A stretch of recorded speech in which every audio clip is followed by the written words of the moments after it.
Hello everyone, this is NieR. Huge fan of the NieR Replicant franchise by Yoko Taro.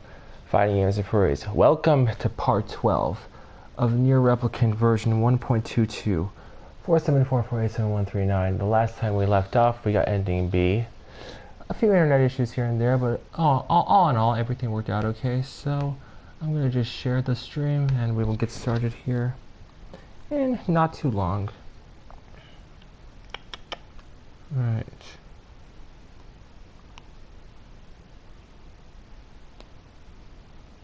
Oh, hold on.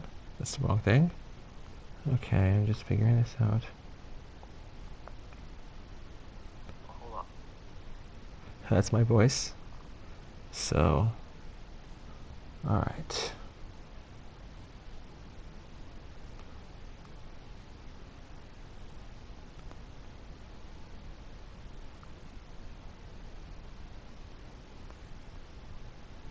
Okay, I got it there.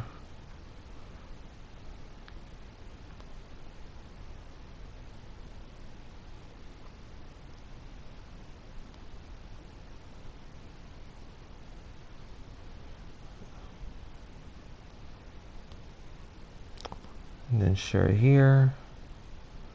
Okay. Alright, let's do this. Load the selected file. Yes.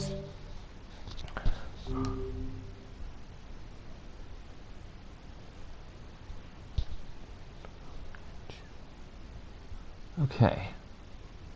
We're good.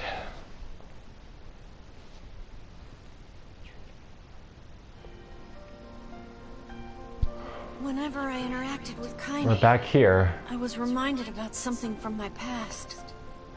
Maybe my mind has been confusing her with my sister this whole time.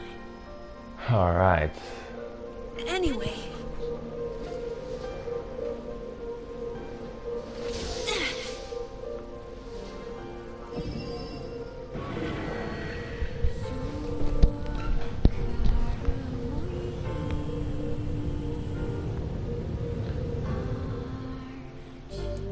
Ahead lies a deep dream, a dark past, and a beautiful tragedy.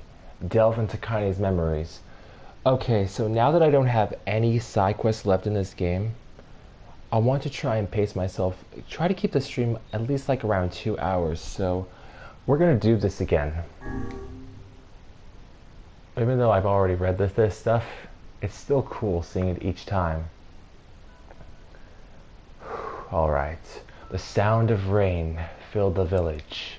The steep cliffs that surrounded the area magnified sound, causing even the slightest drizzle to rattle like a thunderstorm.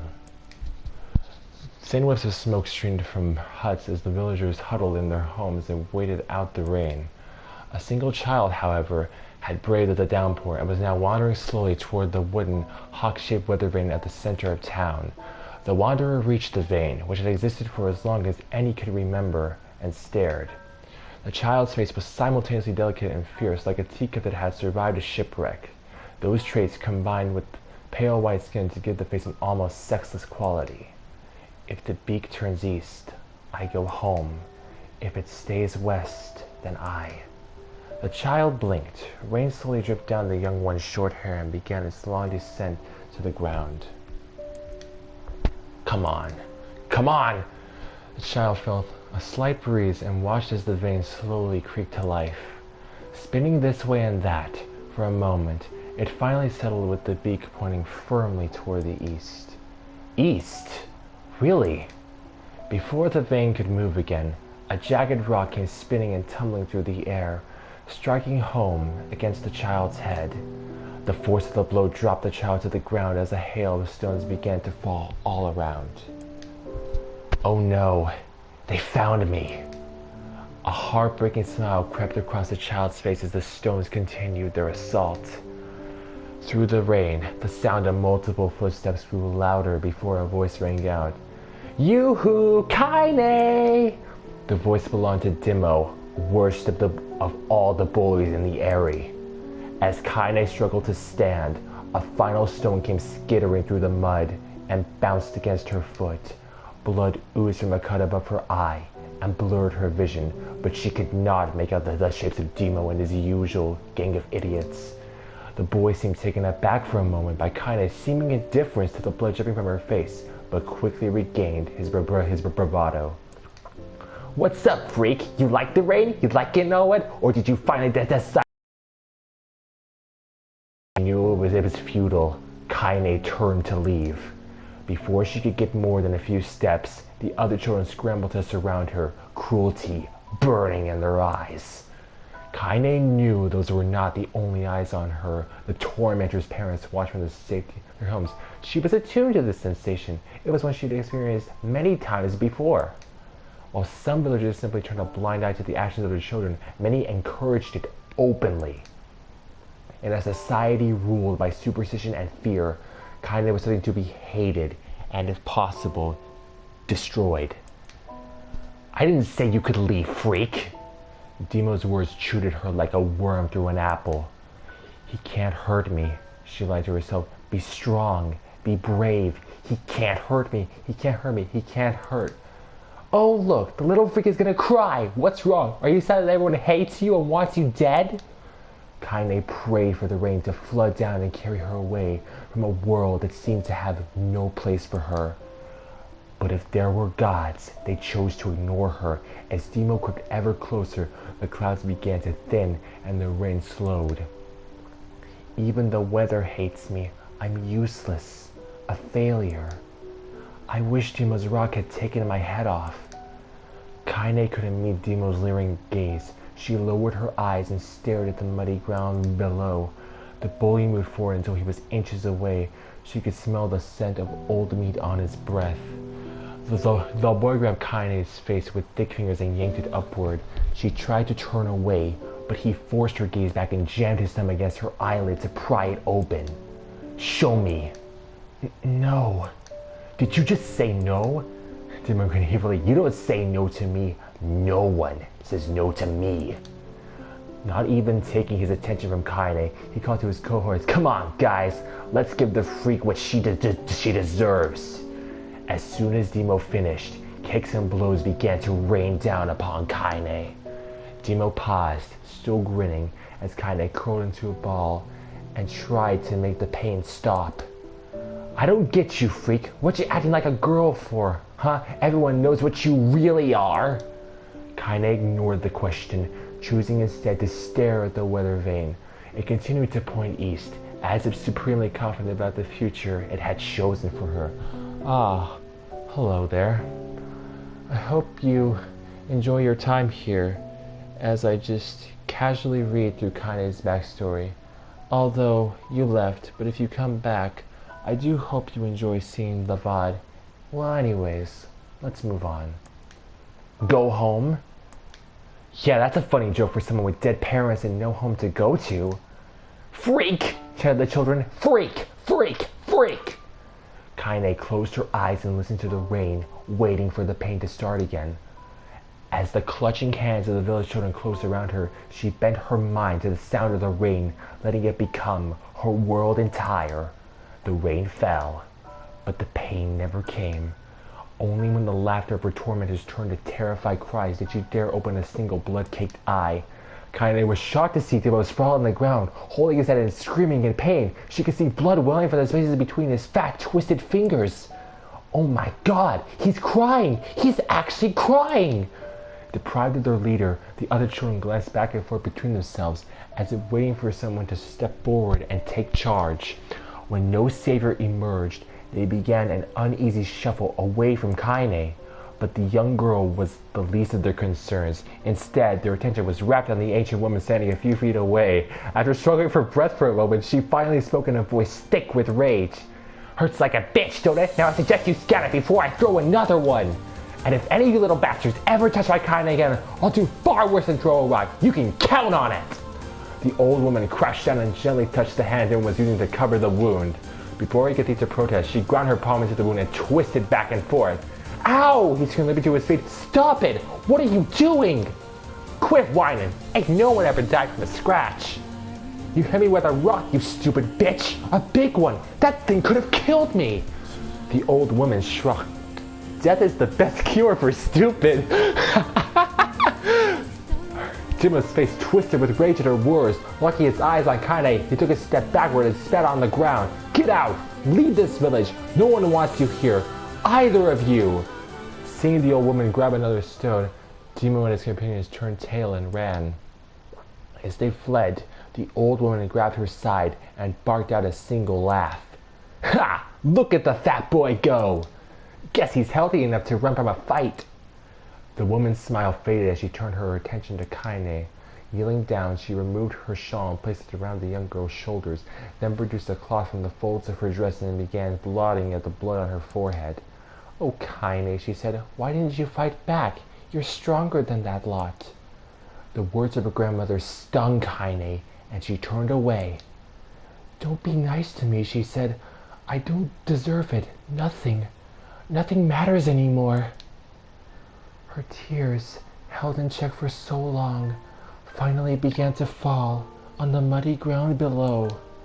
Everyone hates me. They think I cause bad things to happen. They think I'm a freak. I wish I was dead. As Kaine's tears turned to sobs, she felt her grandmother's hands on her shoulders. Despite her advanced age and diminutive size, she was a woman of surprising strength, and Kaine found herself unable to turn away. Don't talk like that, girl.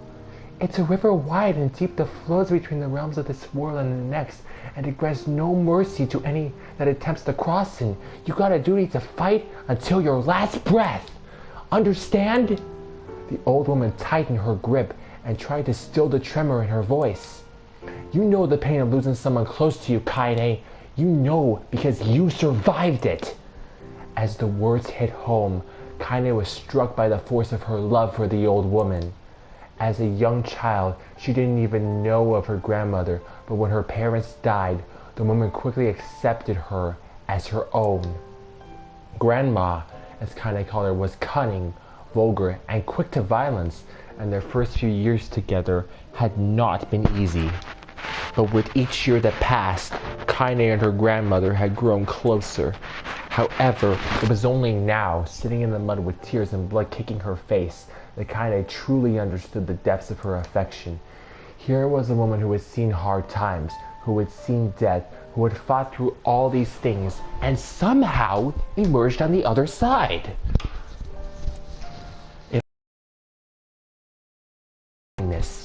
It was her. Do I make you sick, Grandma? Of course not. Don't be an ass. Kaine drew her grandmother's moth-eaten shawl around her body and shuddered. But my body, it's not normal. If I was normal, then Mom and Dad wouldn't... Hush, interrupted Grandma. I'll not hear another word of this nonsense. You're my granddaughter and I love you, and if folks have a problem with that, they could just go to hell.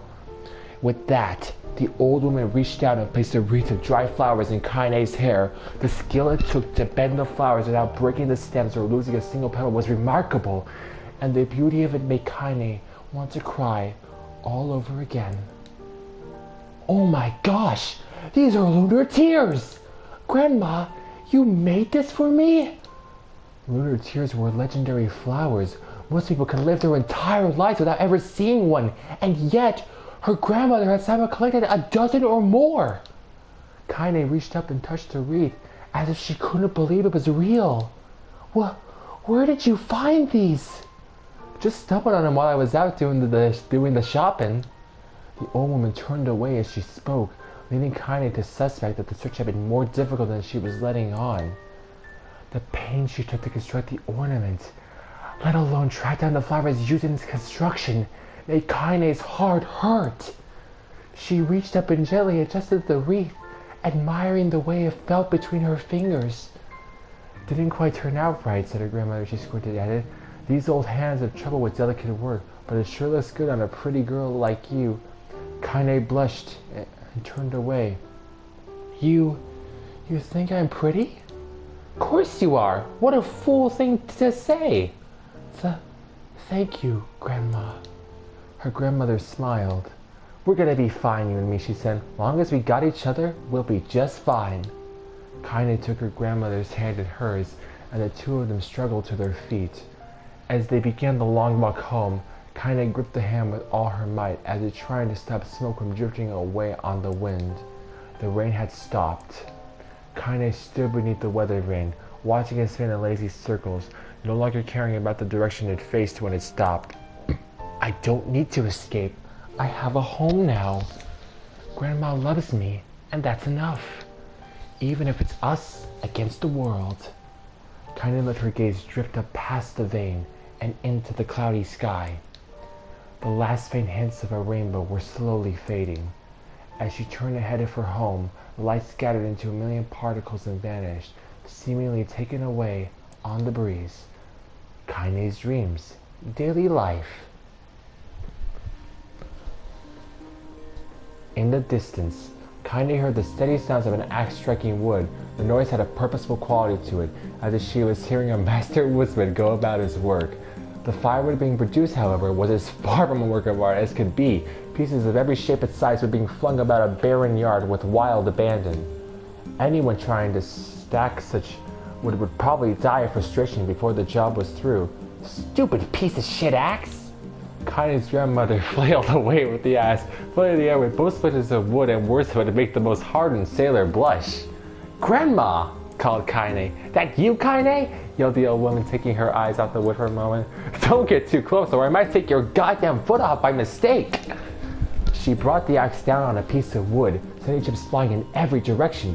One spun past Kaine close enough for her to hear the whistle, at which point she decided to step back. When she scuttled to a safe distance, she cupped her hands around her mouth and shouted, Grandma! Do you need help? I can get you water or lunch or a new axe or something. The axe, poised to strike another wobbly blow, paused in midair. The old woman considered her granddaughter's offer for a moment, then smiled. Tell you what, since I'm doing such a piss-poor job of chopping it, why don't you come here and take over so I can go get the water? Shades have been restless lately, and I don't want you running into one of them bastards.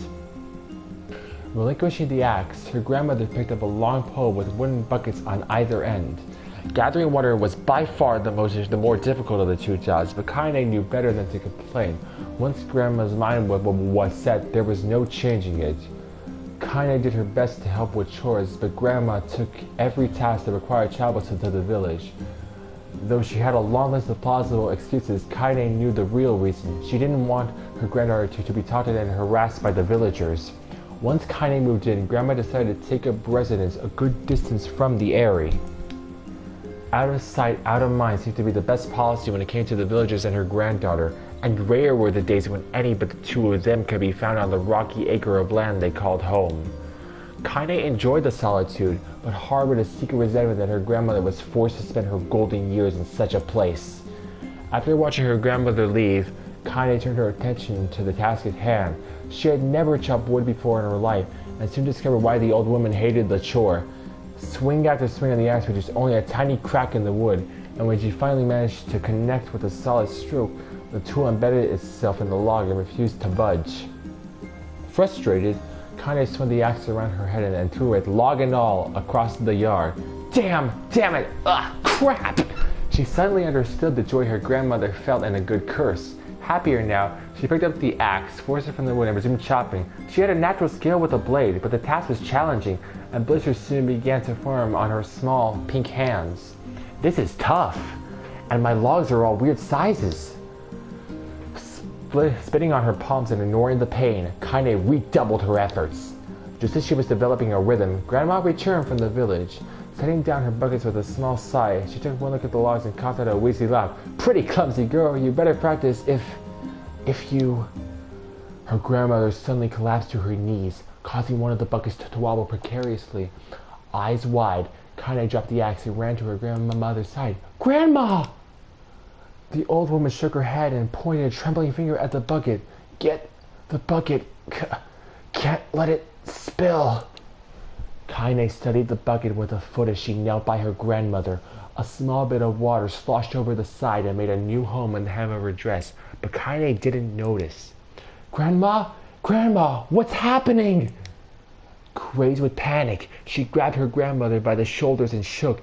After a moment, the woman lifted her arms and batted Kaine away. Stop that! Just stop! She cried, breathing heavily. It ain't like I'm dying! Just tired from the trip is all. Kaine desperately wanted to believe her, but one look at the old woman's shaking hands and worn face told her more than words ever could. Her grandmother had lived a long, hard life, and it seemed the bill was finally coming due. The time when her grandmother watched over Kaine was ending, sooner than either of them had. The next morning, Kaine came to the side of her grandmother's bed and took her wrinkled hand. Grandma, you're sick, and you need medicine. I'm going to the village. The old woman shook her head and tried to rise, but Kaine gently pushed her down. It's all right, she said. I'll be fine. Her grandmother fixed her with a gaze that could melt steel. After what seemed an eternity, she finally lowered her eyes and sighed. Well, I don't like it, god damn it. But I guess I should quit being so stubborn and let you grow up. The old woman watched as Kaine strapped on her boots and made her way down the road to the village. Hours later, as an unseen sun made its way across a dark and rainy sky, she was still watching. Kaine moved at a brisk pace, checking her pockets every few minutes to make sure the money her grandmother gave her was still there. Every noise caused her to spin on her heels, making sure she wasn't being stalked by a shade, or worse, Demo and his gang. But she encountered neither tormentors nor shades, and Kaine finally found herself with the answers to the village. The few adults she could see glanced sideways at her, then muttered to each other behind raised hands before slinking away into the shadows. Her heart racing, Kaine took a series of rapid, shallow breaths and tried to calm herself. I have to prove myself. I have to help Grandma. I have to be strong. She chanted those words to herself over and over as she slowly made her way. Finally, her eyes settled on a rotund older woman who was angrily waving her arms in the air and telling anyone who would listen exactly what she thought of Kaine's presence. Hey lady, said Kaine with a bravado she did not feel. Where's the apothecary? The woman's flabby cheeks shook in bewildered anger. How dare this thing speak to me? They seemed to say, but Kaine saw that her eyes held a different emotion. Fear. Yeah, we're both scared, lady. Trust me on this one. Which way? Kaine repeated. The woman pointed the small building to her right before hitching up her dress and stumbling off in the other direction. Kaine cringed, expecting a stone to come flying from the assembled crowd, but none came. Her mind was filled with a strange sense of pride as she made her way to the apothecary, but the new emotion had little time to take root, for as soon as she opened the door, she noticed a familiar customer at the counter. It was Demo. He'd clearly been sent here on some kind of family errand, because his gang of followers was nowhere to be found. Oh my god, he stuttered. What are you doing here, freak? The insult was delivered without force, and Kaine happily ignored it. Switching on tiptoes to see over the counter, she asked the shopkeeper for the medication. Ha! Barked Demo. That old bitch finally keeled over? Go to hell, Demo! The boy's eyes grew so wide they seemed ready to fall out of his head, but before he could let fly a comeback, or worse, a punch, the apothecary told him to knock it off before he kicked them out of the store. Demo slunk out of the shop, cursing Kaine under his breath. Once he was gone, she allowed herself to breathe once more, taking a brief tour of the shop while the owner prepared her medication. Countless tiny bottles filled the cramped store, each with a label written in some indecipherable language. An ocean of aromas assaulted her nose, creating a scent that was exotic, but not altogether unpleasant. Seeing such a variety of supplies gave Kaine a sense of peace. Surely, in a world so vast, there would be a place she could call home. On the far wall behind the counter rested a portrait of a stunning young girl.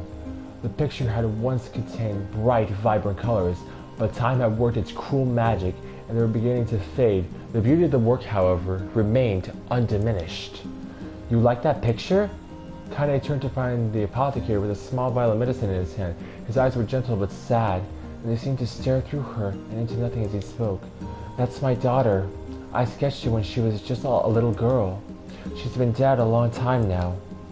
Kaine didn't know how to respond. She just stared at the portrait and tried to come up with the right words. Pictures are wonderful things, continued the shopkeeper. They let the ones closest to you live on forever. He shook his head slightly, then looked down at Kaine and smiled. handing her the medicine. He reached into his sizable green apron and produced a handful of old wax crayons. "You should have these. There's no one left that I wish to draw." Kaine took an instinctive step back, causing the shopkeeper's face to darken. "Yes, I've heard the rumors about you," he said. "It's a small village, and word travels quickly. Between you and me, I'm not sure which of them to believe, but I also don't think they matter much. I know your grandmother Kali, and I think the way she was driven out of this town is just deplorable." "Grandma's name is Callie?" thought Kaine suddenly. She was still mulling this new fact over in her mind as she reached out and gently took the crayons from the apothecary's hands. "Your grandmother is an old friend of mine," said as Kaine scooted away yet again, "and I owe her much. I wager she would like it if you drew a picture of her." "Yes, I think she would like that very much." Kaine murmured a quiet agreement, but inside her heart was bursting. Never before had a village treated her with anything but complete contempt. It was a tiny, almost imperceptible step, but it was a step nonetheless, and with enough tiny steps, she might one day discover the rest of the world. When Kaine returned home, she found her grandmother asleep in her bed. Her feet were blackened and raw, even bleeding a bit in places, leading Kaine to think that she had been pacing around the room until exhaustion finally caught up with her. She placed the medicine by her grandmother's pillow and turned to leave, but found the older woman's hand clasped around her arm.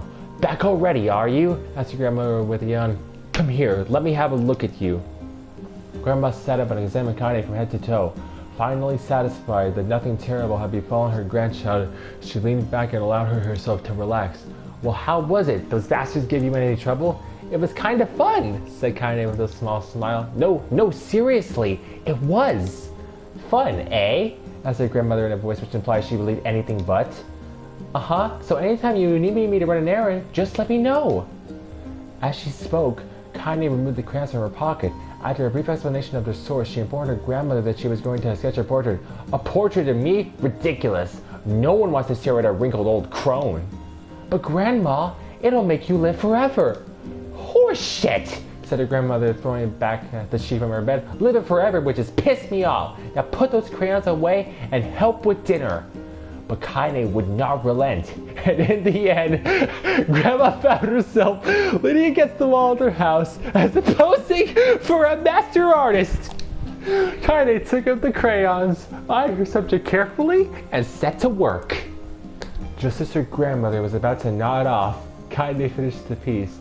After staring at it for a bit, she released it from her grip and let it slowly drip to the floor.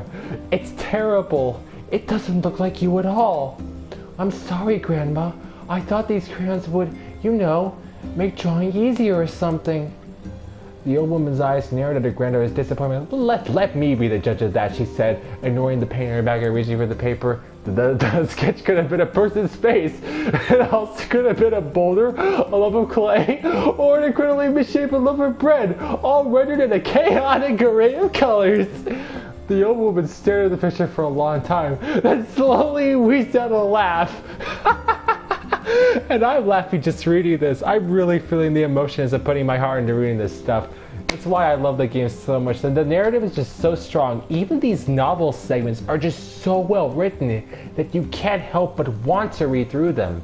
Anyways, let's go forwards. "Oh, Kaine," she said between laughter, "you truly are my blood. You're as clumsy as me, and I love it." "But..." "Hush. I won't hear any more bull about how ugly you think it is. It came from the heart, and I'll treasure it. Always." True to her word, the old woman gave the picture a place of honor above the kitchen table. In the days that followed, Kaine would often catch her staring at the portrait with a strange smile on her face, an action she interpreted as silent, mocking laughter. A week later, Kaine could stand it no more. She asked her grandmother to take the artwork down. "Posh," said the old woman. "I'll take this down when they roll me in my shroud." She pondered this for a bit, then turned to Kaine and dropped to one knee. "Listen to me, girl. Seeing this picture makes me happy in a way I've never felt before. And it makes me want to go on so that someday you can feel the same happiness. It was a moment that burned itself in Kaine's memory, a perfect blend of pride and love and joy that came together to form a lifelong remembrance. She swore to never forget this moment, to never forget the old woman who had made her place in the world possible. Time moves on. People memories move in and out of life like ghosts passing through a hall. But this moment will be different, Kaine swore, because I will remember it forever. Forever. Kaine's dreams, separation. This is the last part. Kaine listened to the sound of crackling firewood and stared at the black object on her plate. She'd been pushing it around the wooden disc for a good 10 minutes, ignoring the bemused stare of her grandmother. Finally, she summoned her courage and gave the object a brief sniff. A sharp, bitter scent flew up her nostrils and made its home there, causing her face to twist with disgust. "Grandma, I can't believe you want me to eat a bug!" The old woman threw some more wood under the cooking pot and snorted. "It's no bug, you fool girl. It's a berry." "Why the hell would I be feeding you bugs?" "Yeah, well, it sure looks like a bug," said Kaine, "and I think it's burnt or something because it smells terrible." With that, Kaine held her nose and threw the berry in her mouth, chewing as little as possible. "Oh yeah, that's terrible, all right." "Why, you little brat," laughed the old woman. "Look at that sass on you. You've been spending too much time with me, and that's a fact." 5 years had passed since the moment when Kaine's grandmother saved her from the bullies. As is often the way with two stubborn people, their relationship had grown in fits and starts, but moved forward all the same. Meals that used to be somber affairs were now filled with laughter and hurled abuse in equal measure. Kaine could not remember a time when she had been happier. As the years went by, Kaine started to shoulder more and more of the daily responsibilities. Her grandmother's legs grew weaker by the day, and she could no longer do many of the chores she used to take for granted. And so this morning found Kaine lacing up her work boots with a breakfast of burned berry rolling through her belly. "Where are you going today?" asked Grandma suddenly. Kaine looked up surprised. The old woman rarely asked for specifics anymore.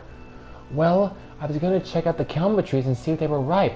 I thought we could make some jam or something. Oh, and I'm going to pick up some flagstones, so I need to take the wheelbarrow." "Flagstones? What in the hell for?" Kaine stared at her grandmother, then held out an arm and swept it around their home. Constructed mostly of cloth, rope, and rubble, the old place sat like a boxer in the final round. "Grandma, a dying cat could chew through this house. I'm going to build a stone wall so we have some protection." The old woman laughed, exposing her toothless grin to the world. "Goddamn girl, if a bunch of thieves want to ransack this old place, let them come. We got nothing worth stealing anyway." "I'm not worried about thieves. I'm worried about shades. People saw one west of the village yesterday." The old woman tilted her head and stared at her granddaughter. "Well, shoot. I don't know why you have to do it today. We can worry about it some other." "Grandma, no. If I don't go to the kelma trees, we won't eat tonight. You know that." A confused expression passed across the old woman's face, and for a moment she was a small child lost at a carnival. Yes, she said after a bit. "Yes, of course you're right. You're right. I'm sorry, Kaine. Lately, it seems my mind is..." She didn't finish the thought, instead walking over to her nightstand and gently taking the wreath of lunar tears from the drawer. The flower's petals had aged to a brilliant whiteness, and Kaine thought it was more beautiful now than the day that she first received it. "You're going to be a true woman soon," Grandma said as she placed the flowers in the girl's hair. "So that means less chatter about shades and building defensive walls, and more talk about how beautiful you've become." Annoyed, Kaine reached up to remove the garland, but the look on her grandmother's face stopped her hand. "You're a beautiful thing," said the old woman, "and there ain't another like you in all the world. I'm very proud of you." "Okay, Grandma, that's enough goddamn compliments for one day. Such a mouth on you. Where did that come from? Gee, I wonder." "I'll teach you to sass me, girl," yelled Grandma. Suddenly, she lurched forward and grabbed Kaine by the ears, pulling her around the room with a crazed grin on her face. "Grandma!" yelled Kaine in a quaking voice. "Grandma, stop it! What the hell?" The old woman stared at her and blinked, and slowly held her wrinkled hands out as if it was the first time she had ever seen them. I don't know what happened there. I'm sorry, girl. Sometimes my mind just... Kaine thought the look on her grandmother's face was the most heartbreaking thing she had ever seen. Listen, she began. Maybe I should stay home after all. No, I won't have you stay here to keep an eye on an old codger like me. You go get your fruit and your wall and whatnot. I'll be fine. And when you come back, I'll have a nice grasshopper dinner waiting for you. Kaine rolled her eyes, then kissed her grandmother on the forehead and made ready to depart, trying desperately to ignore the worry that was gnawing at the walls of her heart. Kaine could feel the old woman's eyes watching her as she moved down the path. Don't turn around. Don't turn around, she told herself, but in the end, the temptation was too great. She spun on her heel for one final look and saw a small, bent woman standing in front of a ramshackle hut with a sad expression on her face. Gods, she looks so old now. It's like the wind could reach down and just carry her away. Kaine worried about her grandmother all day, causing her work to suffer. What little fruit she could collect was tossed carelessly into the wheelbarrow, and she only found a couple of stones before losing interest in the project. Finally, as dusk approached, she decided to call it a day. Cursing herself for the lack of focus, Kaine pushed the nearby empty wheelbarrows back down the path. As she crested the final hill, she suddenly froze in place. The wheelbarrow fell from her fingers and collapsed on its side, sending a few pieces of wrinkled brown fruit rolling back down the hill. Her gaze was transfixed by a thick black cloud that hovered just ahead. Tracing its path with the finger, Kaine suddenly felt her stomach knot in on itself. No! Oh gods, no! Her grandmother's house was ablaze, the flames licking up as if trying to touch the sky itself. Grandma! Grandma! Kaine ran then, faster than she had ever moved in her life. Once she tripped on a stone and went sprawling into the rocky ground, but she leapt to her feet and continued running, unmindful of the blood that spilled from her wounded hands and knees. As she got closer and closer, Kaine's mind began to race in time with her footfalls. It's too dark. It's too dark. Not just fire. Can't be fire. Too much smoke. Gotta save her. Gotta save her. She burst into the front yard and came to a sudden halt. Her worst suspicions confirmed. The smoke from the fire was mingling with the thick, inky blackness of an enormous shade.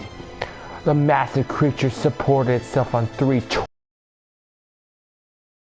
of a large armored tail. Scales, horns, and claws sprouted from its body in a random, chaotic pattern, giving it the insane god. Seeing Kaine, it let out a roar and flicked its tail, sending small whirlwinds spinning around the yard. For a moment, the creature retreated into a shimmering, inky blackness, as if her mind was unable to comprehend that such a thing could actually exist. But then the smell hit her, a blend of rotted meat and excrement, and the horror became real once more. The creature bellowed again, and this time, Kaine responded with a scream of her own. "All right, you bastard," she thought as the scream echoed off the high cliffs around them. "It's you or me. Let's go." The shade eyed Kaine with bemused interest. Then it began looking from her to the house and back again, as if urging her to look at the destruction it had so gleefully wrought. With dread building in her heart, Kaine glanced around the house. Through the smoke and flames, she spotted a small figure struggling to escape the ruins. "Grandma!" At the sound of her voice, the old woman began waving frantically. "She's alive!" thought Kaine. "Alive!" Kaine's legs sprang to life as she raced across the yard toward the flaming wreckage of the house. Before she could advance more than a few steps, the shade opened its mouth and let out a roar powerful enough to uproot trees and send them flying. The blast sent Kaine tumbling through the air before smashing her against the rocky earth. Stars danced in front of her eyes as she tried to remember how her legs worked. Get up! Get up! Get up, get up, get up, get up now! As Kaine struggled to her feet, the shade stomped toward the house and pinned her grandmother to the ground with the tip of a claw.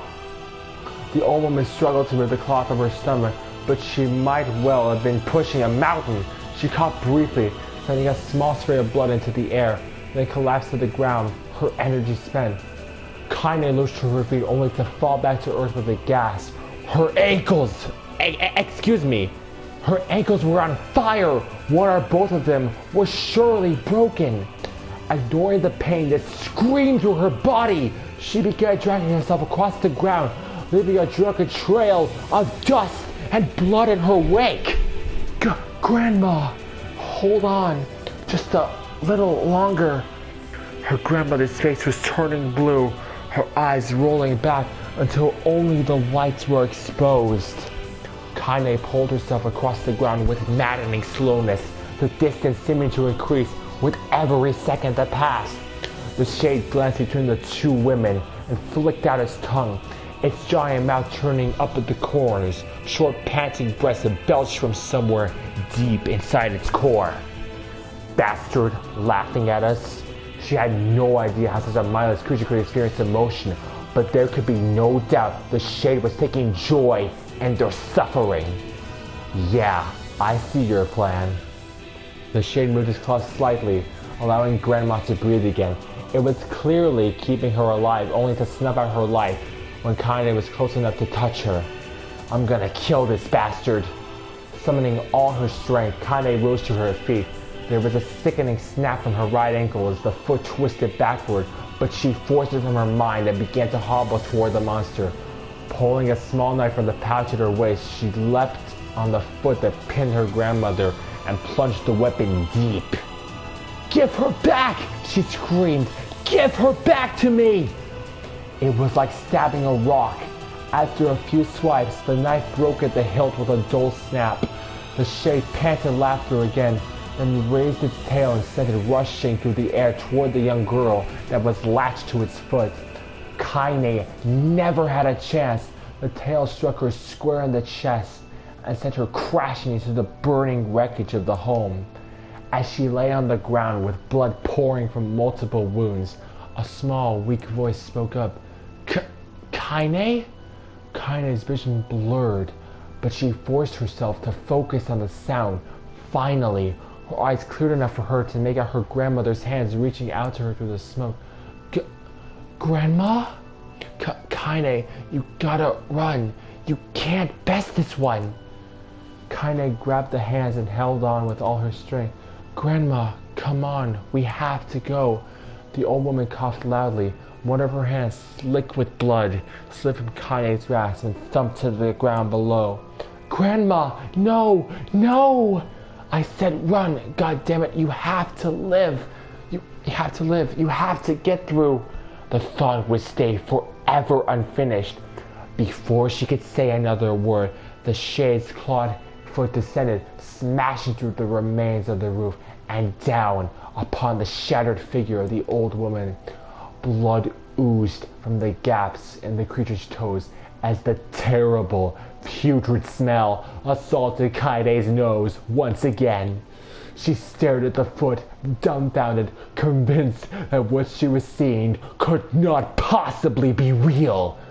When the creature finally lifted its appendage, all that remained underneath was a twisted, unrecognizable mass of rubble and red.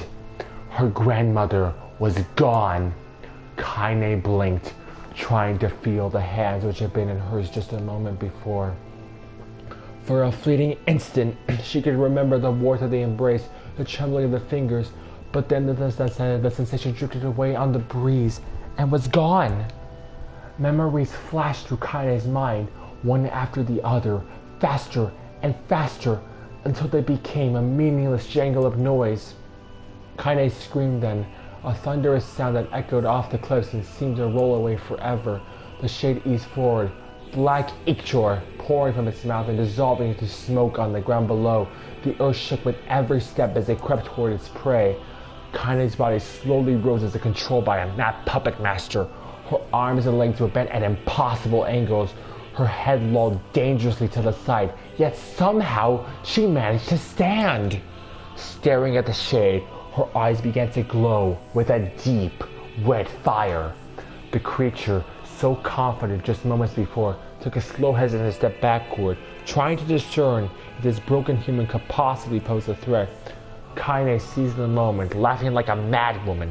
She leapt into the air and plunged the shattered hilt of her knife deep into the leg of the shade. The shade shook off Kaine like a fly, sending her crashing to the earth once again. Her chest rose and fell slowly, as if a great weight were resting on it. Moist sounds of pain echoed through her mind. Something warm and thick oozed from her ears. Is that blood? Think it is. Think I'm bleeding to death. No, can't die. Grandma told me to live. Deep inside Kaine's mind, something finally broke. The sound, the pain, the smoke and flames, all of it faded away until all that remained was a single incantation repeated over and over again. Kill it! Kill it! Kill it! Kill it! Kill it! Kill it! Kill it! Kill it! Kill it, kill it, kill it, kill it, kill it, kill it, kill it, kill it, kill it, kill it, kill it, kill it, kill it, kill it, kill it, kill it, kill it, kill it now!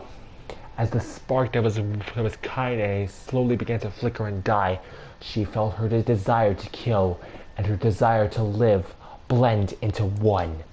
The distance between heartbeats grew longer and longer and longer. Alright. It's always fun reading through that, so I don't mind that took almost 50 minutes.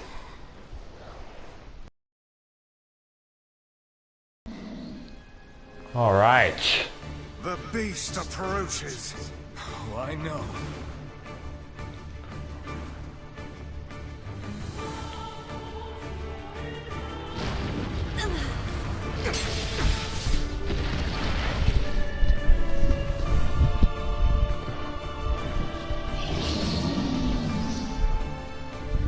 Alright.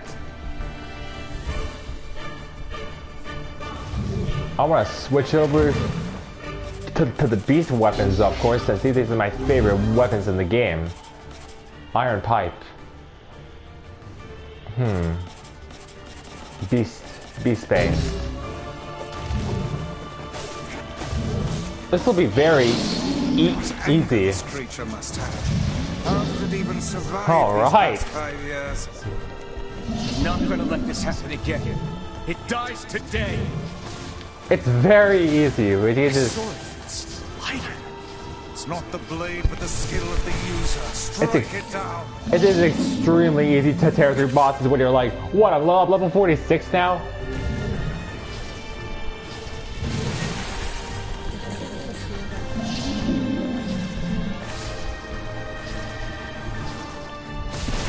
Alright. This is very easy. Oh, what? I didn't hit it in the right spot.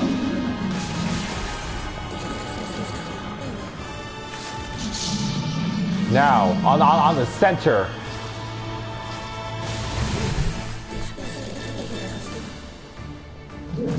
I don't want to go too fast. Look at how fast that attack gauge restores.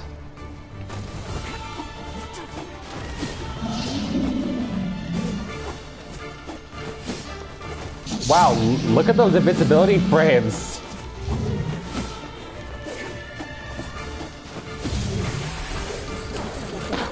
And then it just topples over. Okay, we're good. Look at that, just one swipe.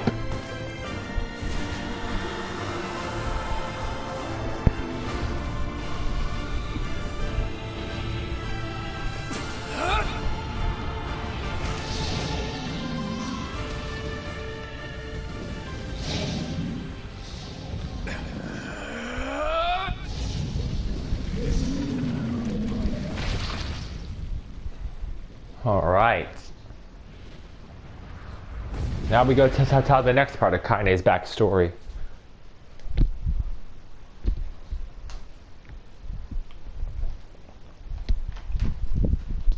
Alright. Well.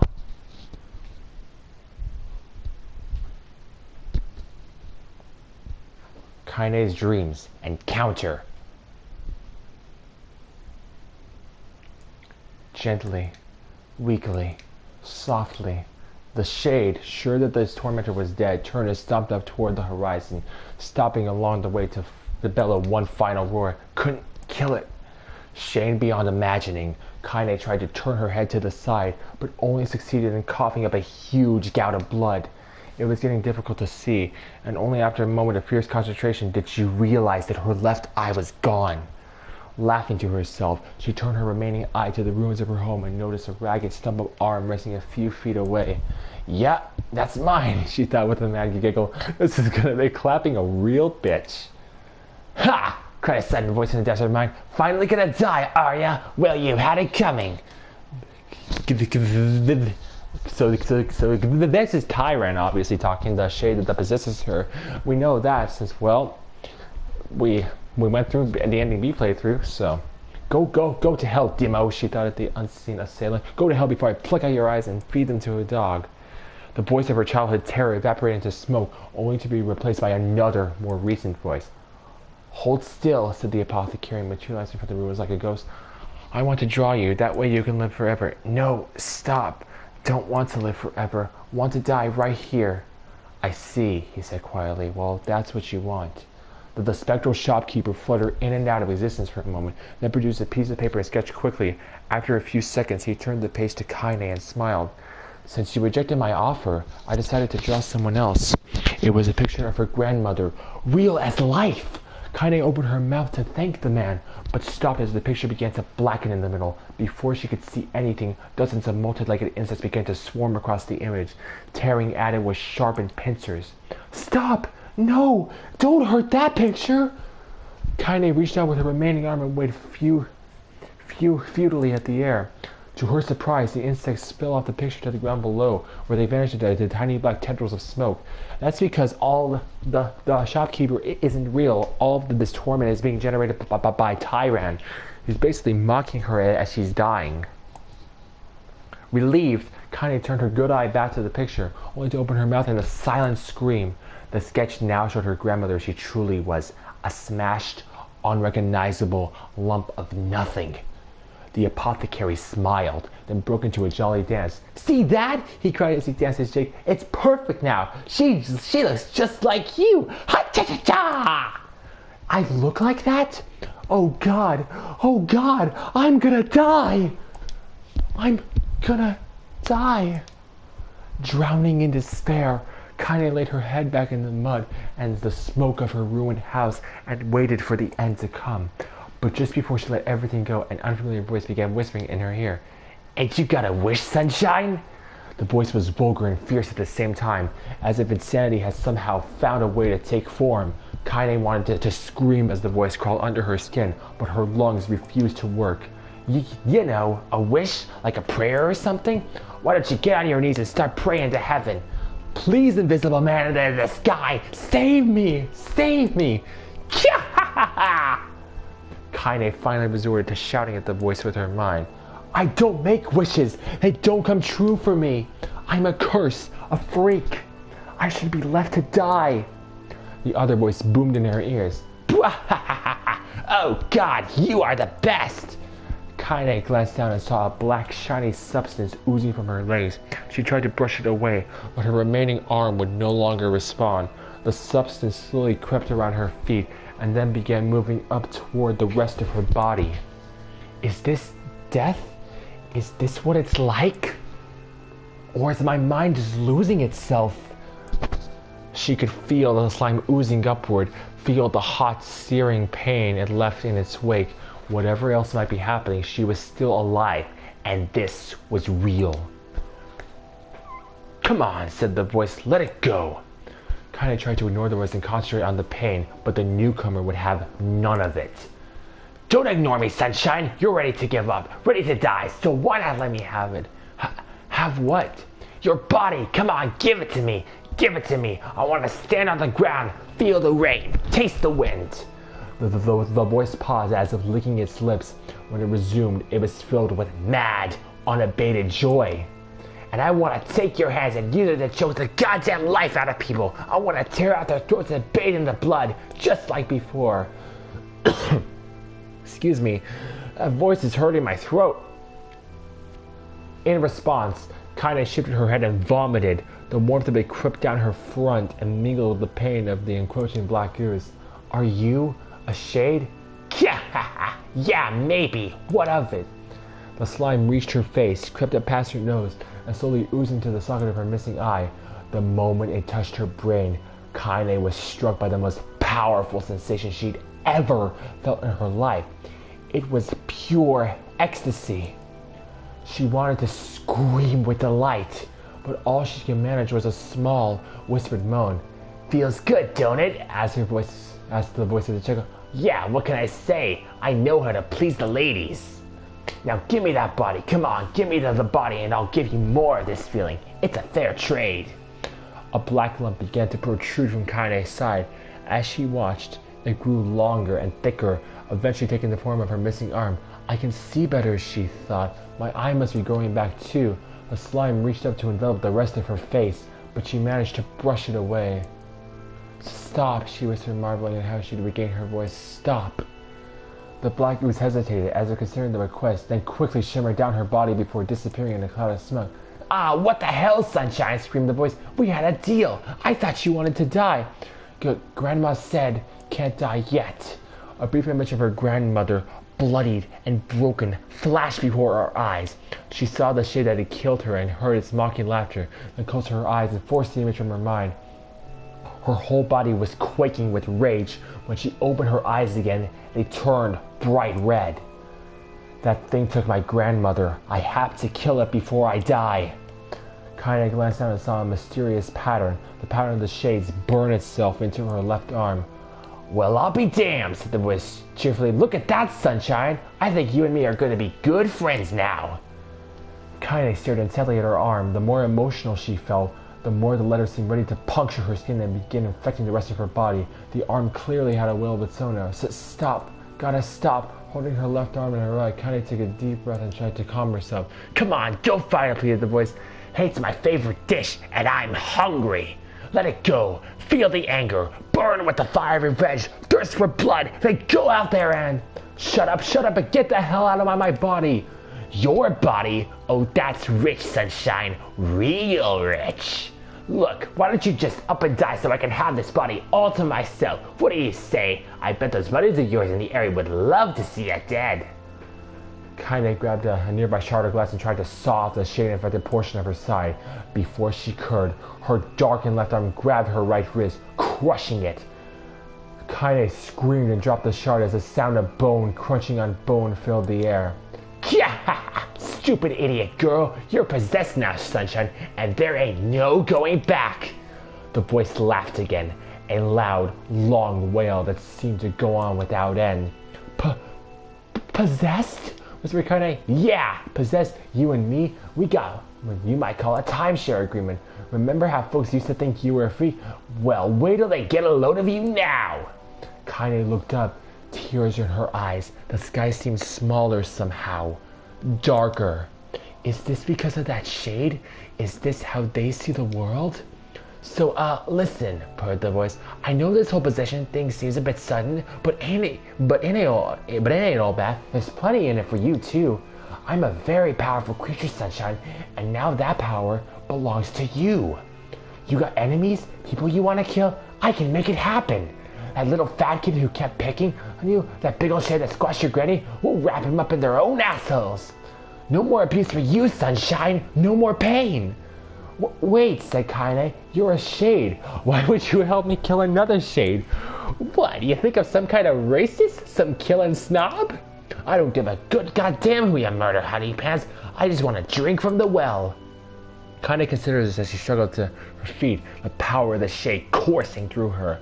The smoke from her house was drifting away with the wind, and she enjoyed the way the cool evening breeze felt on her new left arm.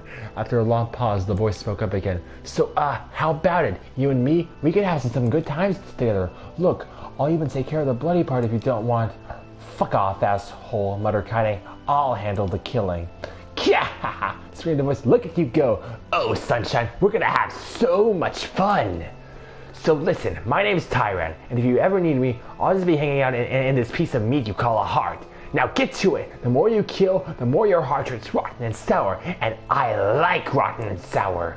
Kaine found herself nodding at the voice. Yeah, she said. Yeah, I think this can work. I'm gonna find that shit and I'm gonna strangle it with its own guts. And when I'm done, I'm gonna do the same to you, Tyran. Count on it.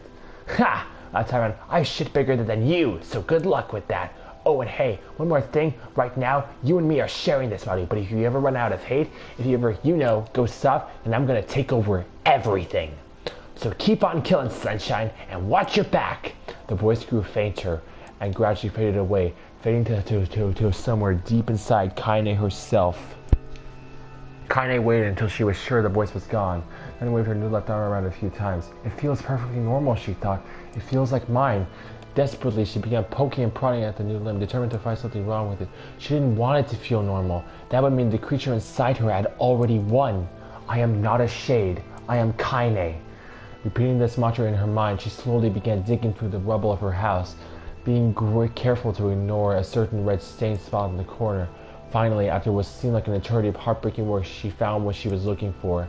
It was the wreath of lunar tears.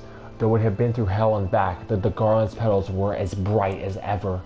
Kaine started to place it in her hair, then slowly lowered the wreath and stared at it. I'm sorry, Grandma. I'm so sorry. But I don't deserve to wear this anymore. I'm possessed, corrupted, a freak. And this time, I don't think there's any going back. Holding the flowers to her heart, Kaine fell to the ground and sobbed.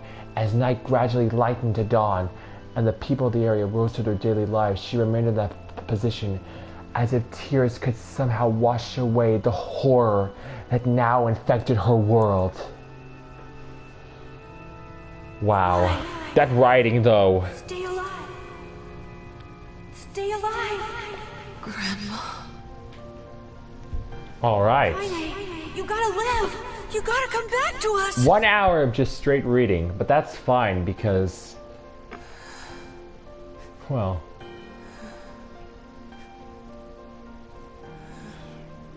oh, hey. all right.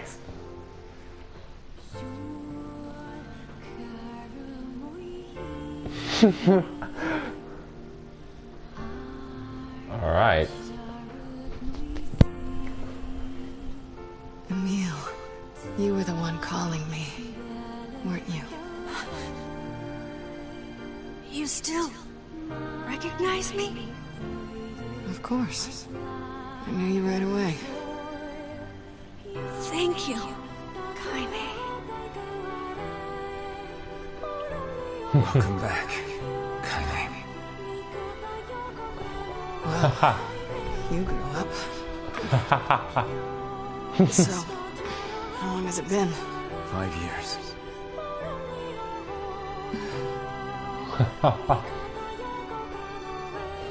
Oh, his face looks... the expressions... Shit. That's a long time. Yeah. Any luck with Yona? We are still no closer to finding her. We need a way to locate the Shadow Lord. By the way, this is for you. Is that a lunar tear? It's not as good as your grandmother's, but I tried. No, it's great. Thank you. Aww.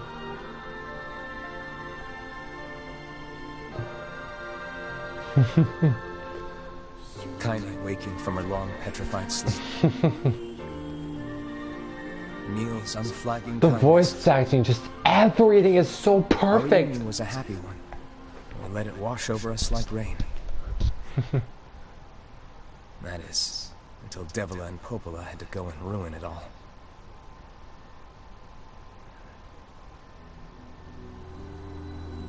Are you kidding me? You can't be serious. Please try to understand. People are tired and scared, and I'm sorry. I'm sorry you have to bear the brunt of that. This is crap, and you know it. It's okay. We can sleep outside. No one's sleeping outside. Aw. You and Kaine saved this village. And now they want to run you out? People are afraid of us. And really, I understand. I mean, look at me. Emil is so precious. As long as you're still with us, I can deal with it. Aww. Right, Kaine? I'm used to sleeping outside. But We'll see you later. Sorry about this.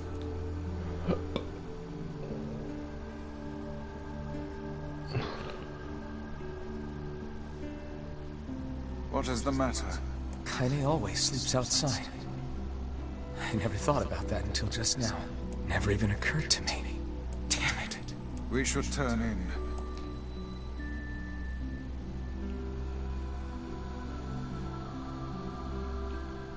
I didn't get much sleep that night. For the first time in my life, I hated Devila. For the first time in my life, I doubted Popola. But those feelings are pointless in the end. Right, anger that doesn't accomplish anything. They said and did what they did for the sake of the village. Exactly. They did nothing wrong. To protect it from the horror of the Shades.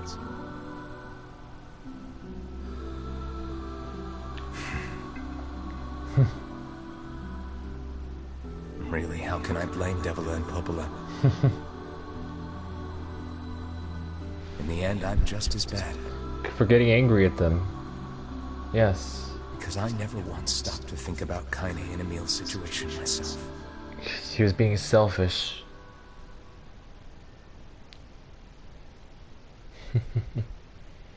Man, the characters in this game are so human. It's amazing.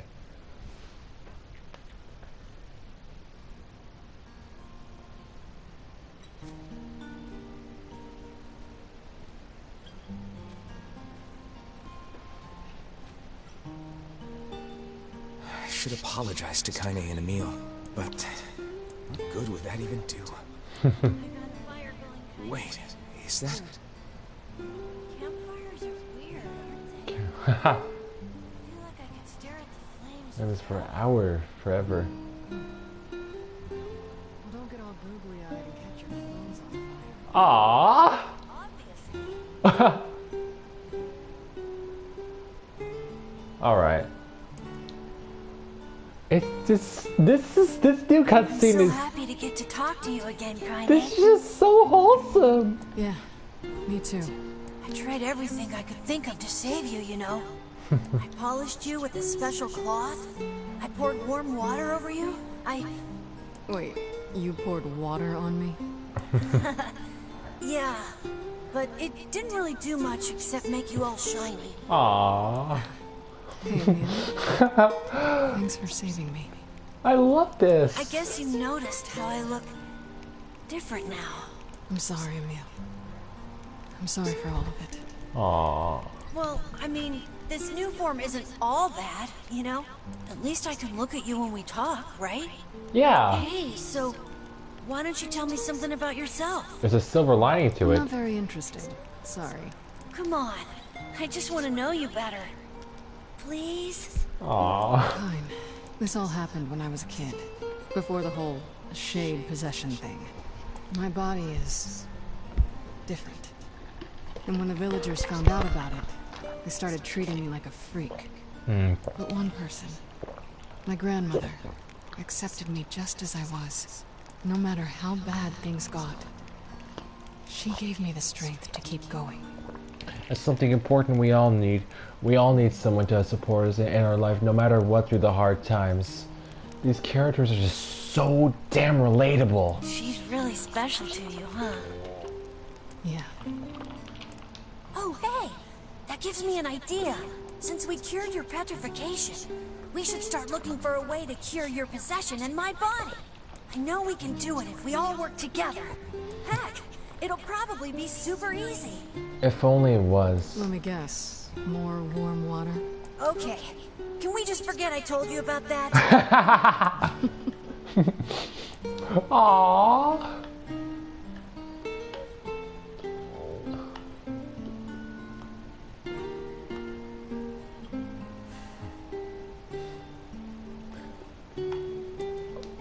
I love that scene. I love it so much. I think out of every new cutscene, yeah, the character development between NieR and the rest of the characters is so good in this version. Everything is just tied together so much more nicely. Sleep well? Sure. And yet your red eyes tell a different tale. Don't be so hard on yourself, lad. I need to go see Devila and Popola. Very well. Alright, so let's pick this stuff up. Gold moonflower seed. Alright. Well, before going to see Popola, I think we'll run to the library first. Alright, I can finally save. We should be like 78 hours? Yeah, 78 hours in. We've been playing for an hour so far.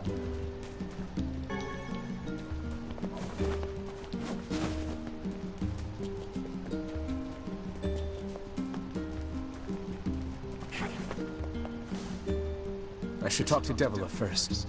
Oh. I should talk... I decided a long time ago that Popola was too important. She trusts me to keep the library. False hope is better. Okay, we already know that.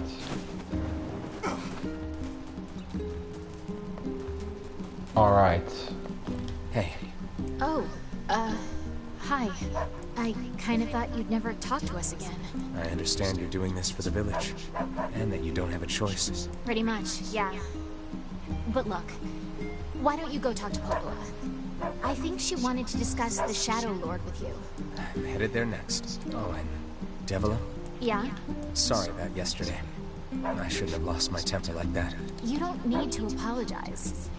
Anyone would be upset when their friends are hurting. Exactly. Let Emil and Kaine know that we're sorry, alright? Alright. Let Emil and Kaine... Alright.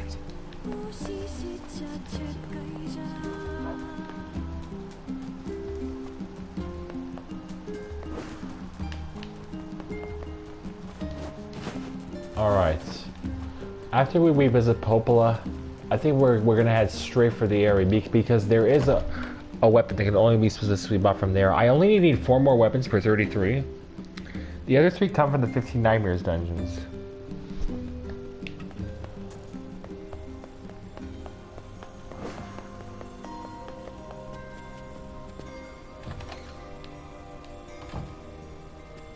Popola? Oh. Hello. Look, I want to apologize for yesterday. Stop. You didn't do anything wrong. Yeah, but neither did you. You're just trying to protect the villagers. And I jumped down your throat for it. It's very kind of you to say so. Aww. Regardless, please don't let it trouble you.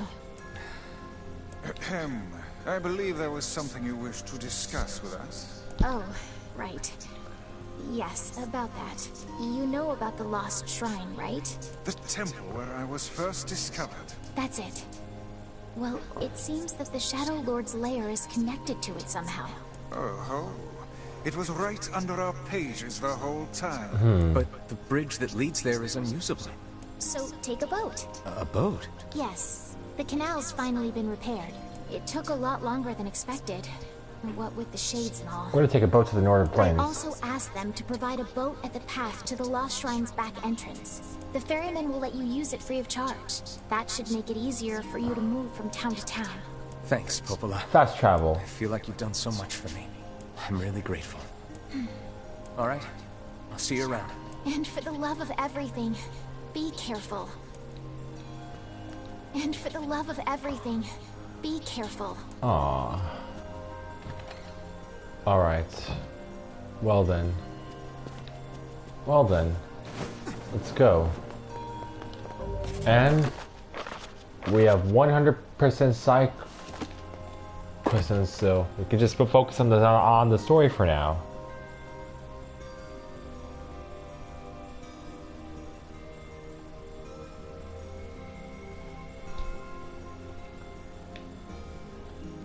Path above the entrance to the shopping district should lead to the boat landing. Oh, that valley balancing.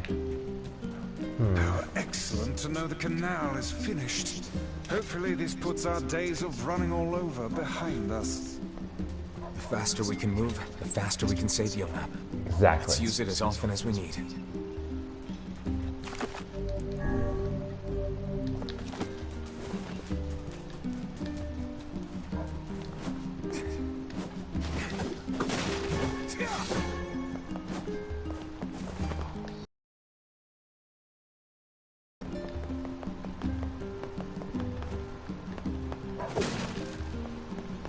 It's the Red Bag Man. Hey, look who it is. Remember me? That red bag. My pages. You're the slovenly half of that couple who refused to stop arguing. Hey, it's been a while. Sure has. I've been in charge of this canal since we last talked. Apparently I did a pretty good job with it because they decided to make me the permanent ferryman. Oh yeah, huh? Congrats. Thanks. Still, it's not all puppies and unicorns. The old ball and chain is always harping on me now about how much I work. Anyway, if you got a place to be, just let me know and I'll take you there. Well, we're not gonna go here first. We're gonna go to the Northern Plains to pick up a spear, because I think it can only be purchased in the area shop, and that shop is only open before you just outright nuke it in the story segment.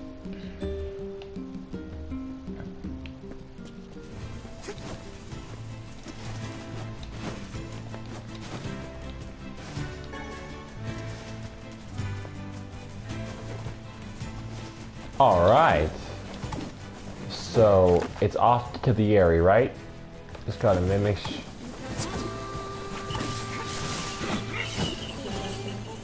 What the heck are these? What? What the heck are these shades? I've never seen these guys before.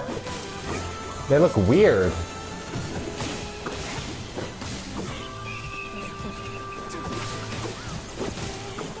Alright, we're not gonna waste time worrying about them. I just want to go and pick up the weapon that I need.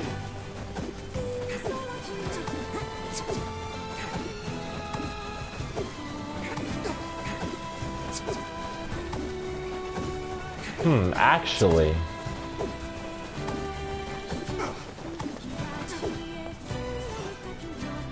I was looking at an earlier.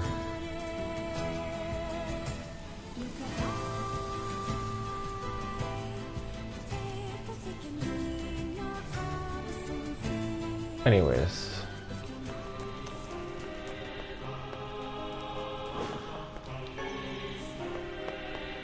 Always good to have that for upgrades. I pretty much have all the rare materials I need, so any extra rare rares can be used for selling.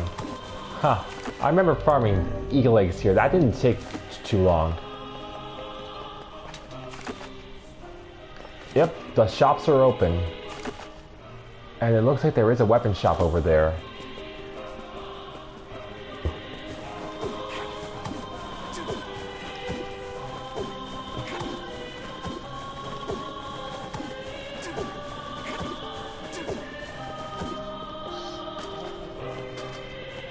Alright.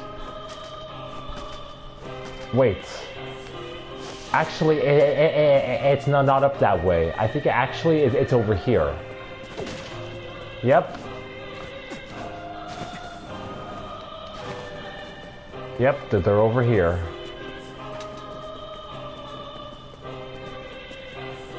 I'd almost forgotten what the breeze felt like. Here's the weapons guy. My weapons may not be the latest and greatest, but my selection can't be beat. There are no items you can buy. Thanks. What? Excuse me. Huh? Why?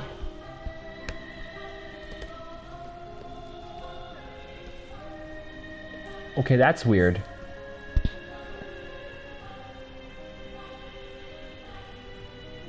It says sunrise can be purchased at the Aerie when revisiting from the blacksmith store.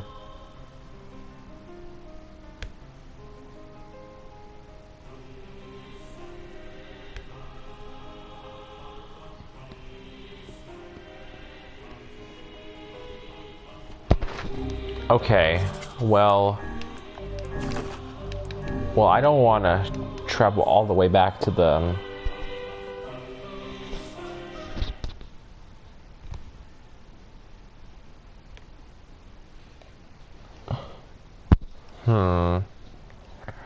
Okay, well, I guess I just ran there for nothing.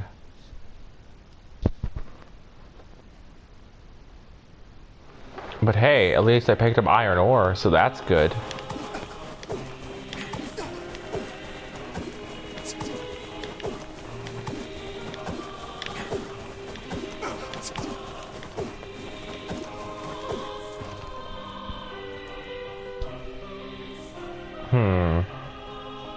So I guess we're gonna go to the ferryman's.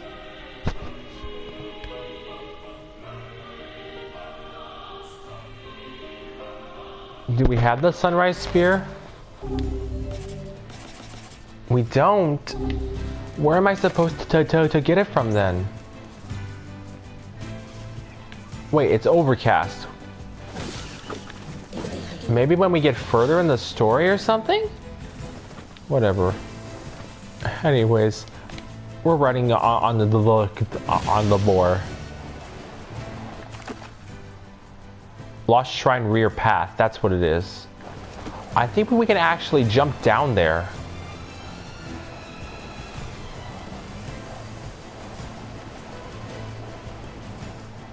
I didn't realize that the path is in the northern plains though. When you first see it, that path shows up as 3 question marks. Oh there. Just tell me.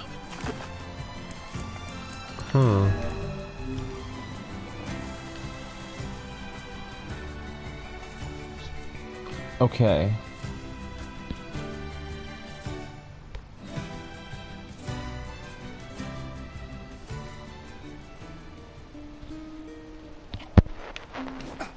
Sunrise.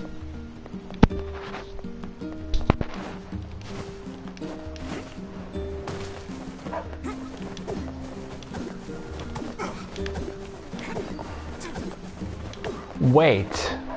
Welcome. Blacksmith's always... Okay, let's not worry about it. Lost Shrine rear path. I'll worry about it later, I guess. Meh, whatever.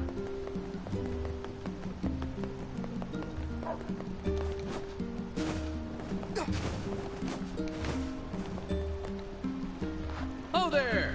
Just tell me where you want to go, and I'll do the rest. All right.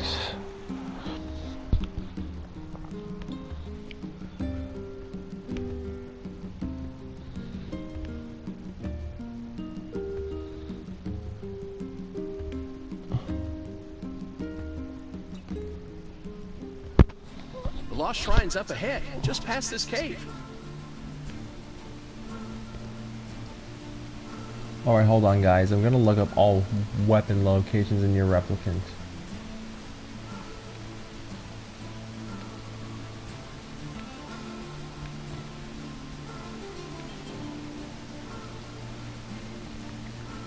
Sunrise.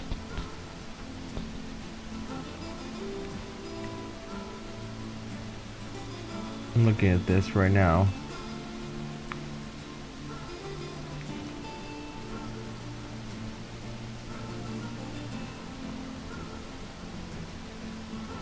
Active beheading.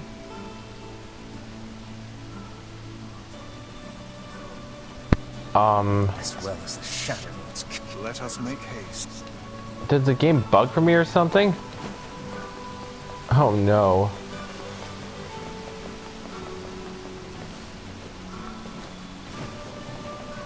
Okay.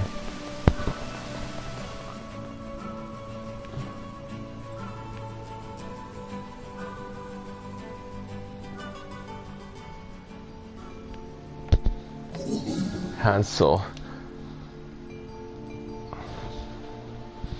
What do you want? Go away, dirty defective swine! I'm not like you. I'm different.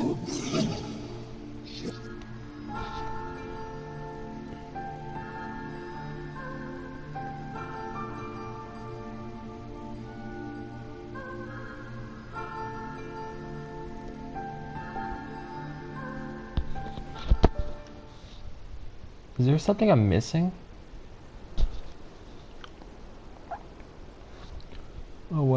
see what it is.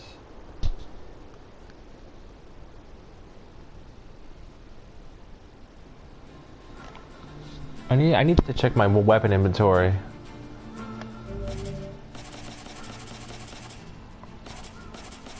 And this.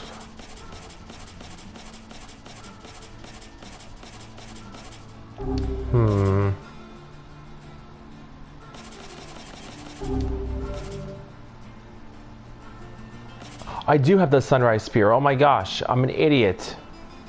What? Okay, let me count my weapons real fast.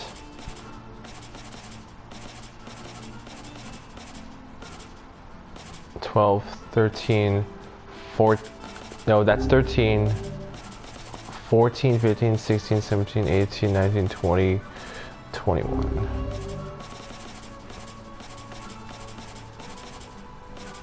29? What? Oh, never mind.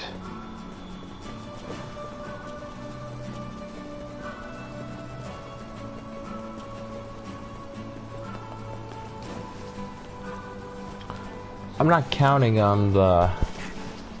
No, let me make sure that I get an accurate count on this.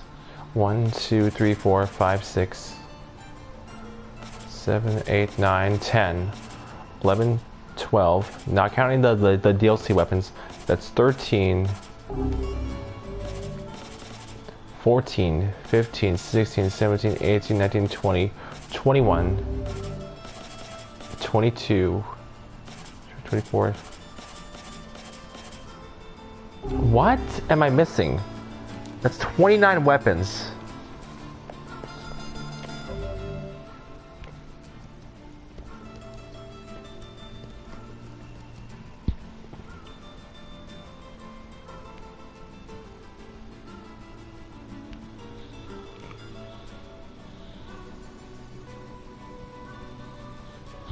Okay, I'm gonna look at this list. I need to look at this. Nirvana, Dagger, Moonrise, Blade of Treachery, Faith. Second half of the game. Fang of the Twins, Beast Lord.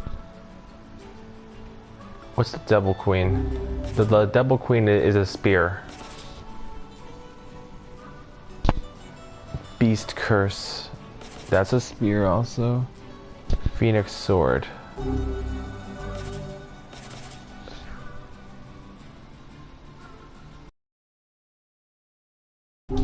Then the Dragoon Lance.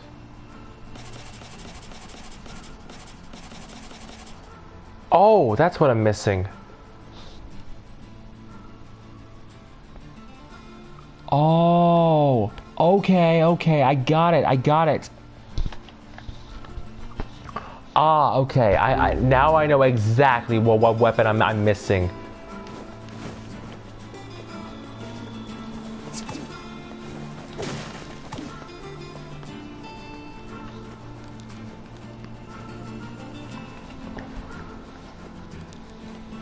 Okay, I'm good now. I know what I'm missing.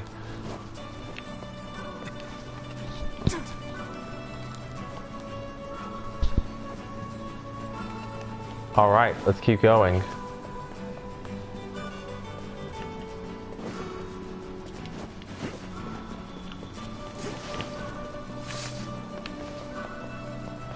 It's gonna be extremely easy to just rush through all these shades.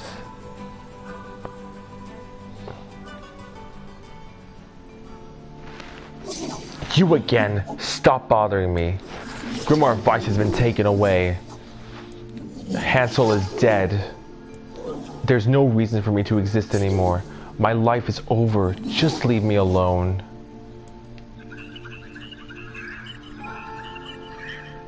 What?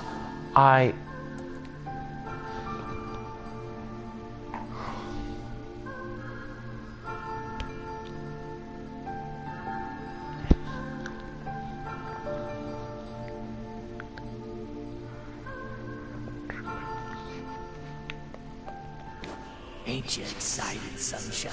We finally get to bathe in blood. Don't talk to me.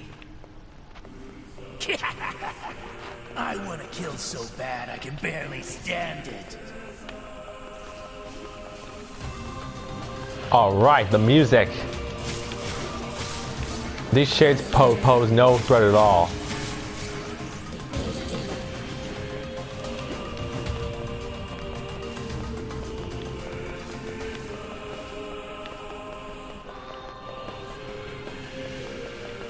These enemies pose no threat whatsoever. Are they in the ground here? I want to fight every single one.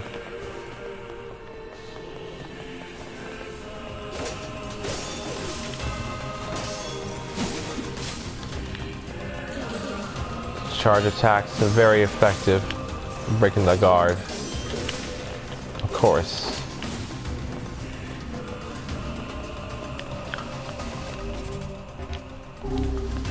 Of course, we don't need healing. It's too easy to kill them before they have any chance to inflict real damage. Still, though.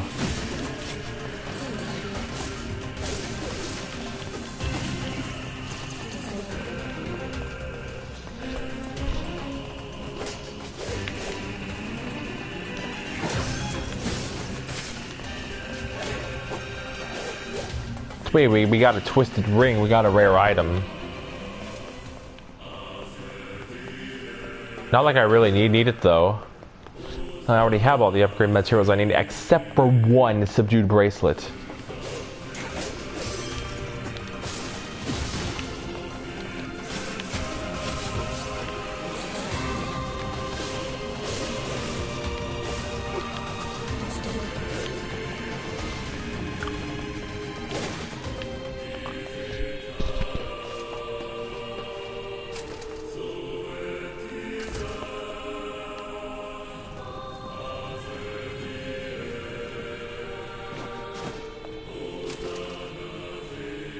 Alright, the box puzzles.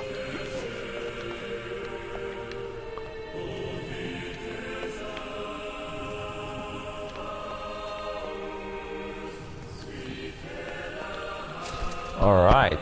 This is all too easy. It is. Especially now. We could just one-shot them easily.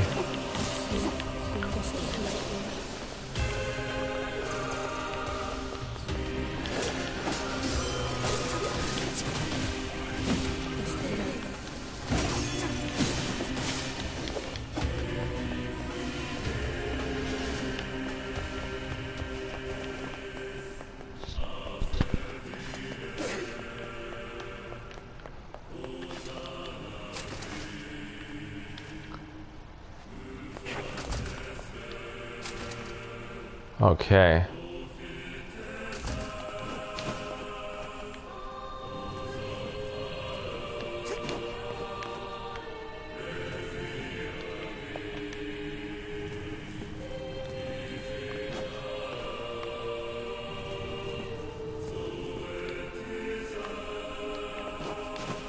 Okay.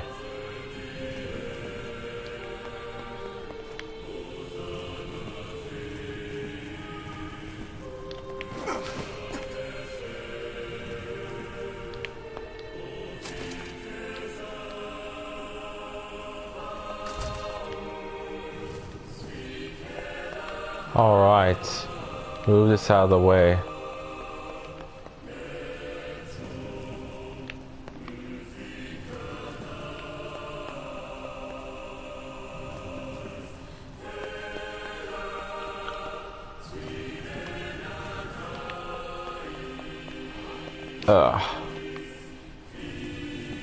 Okay, then this one.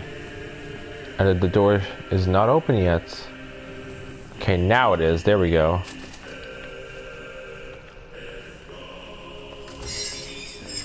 Turn back!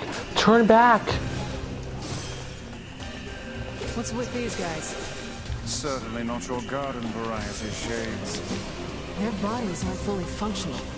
Say, I've heard of this. A cursed area where incomplete shades gather.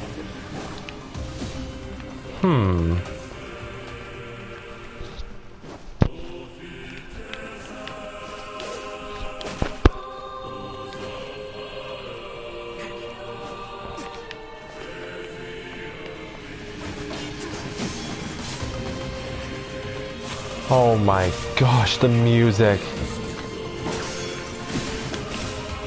Just so good.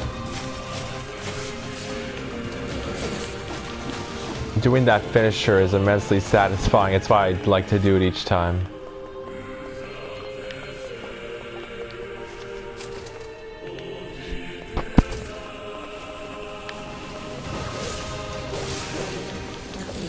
Okay.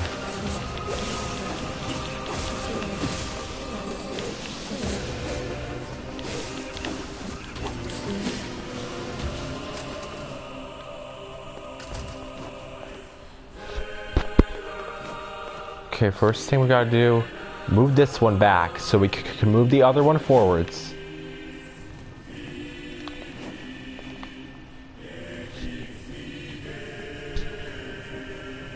Okay.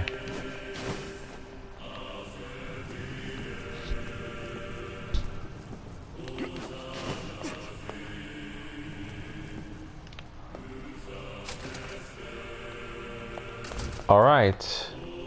Now we're here. Okay, move this one first. Oh, there we go.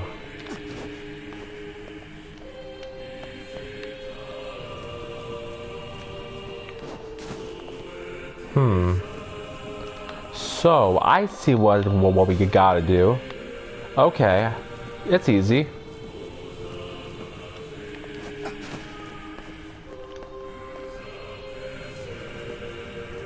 Yeah, alright.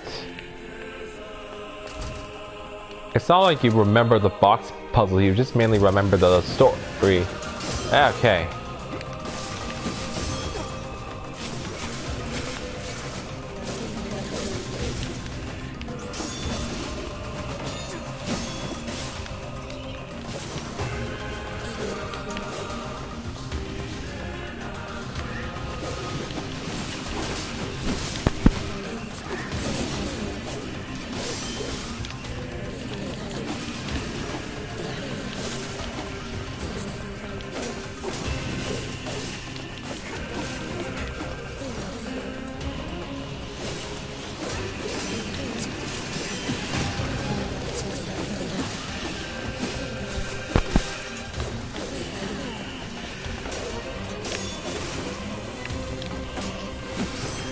All right.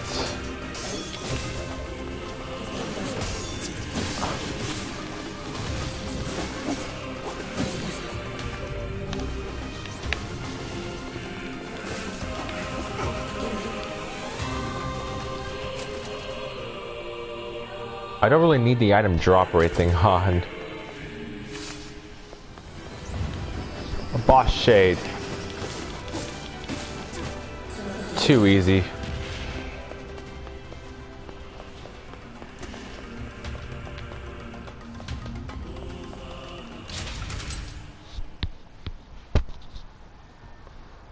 Oh, the music faded?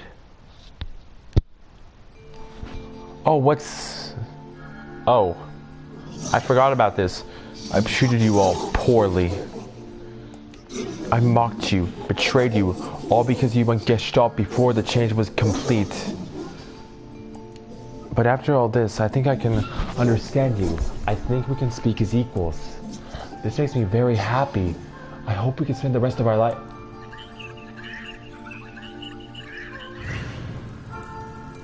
What was that?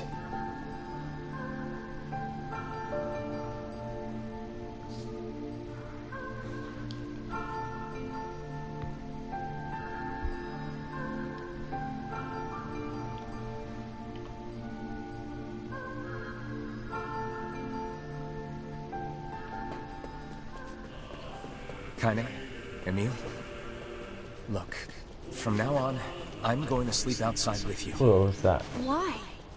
I can't accept that you aren't allowed in the village. It's stupid. So you're staging a protest? Fun. Don't waste your time. But it just feels wrong. Well, that's really nice of you, but you still don't have to stay out here with us. Neil. You've got a super important mission. You can't sleep out in the rain. What if you catch a cold? Aww. Besides, I like camping with Kaine. Sometimes we sit around the fire and tell stories, or roast... Neil, that's enough. I got a fucking image to maintain.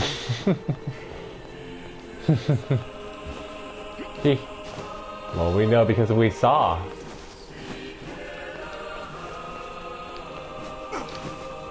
Well, now... Okay, that's the rooftop.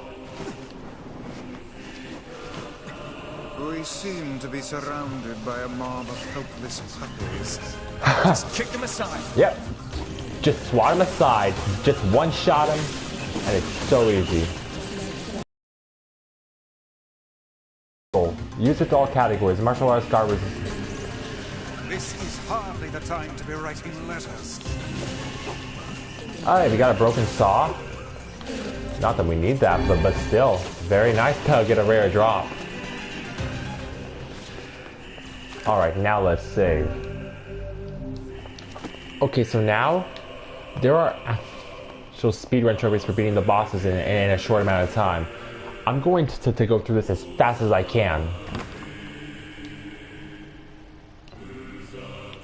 So I should equip my most powerful weapons, but you know what? It should be easy enough.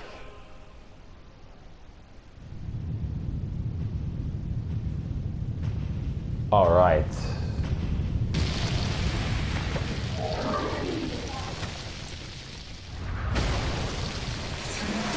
Don't you touch them! I'm not gonna waste any time. We gotta kill him as fast as possible.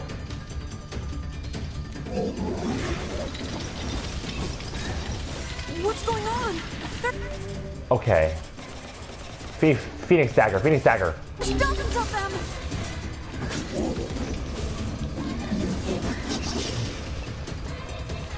These are creatures of the darkness.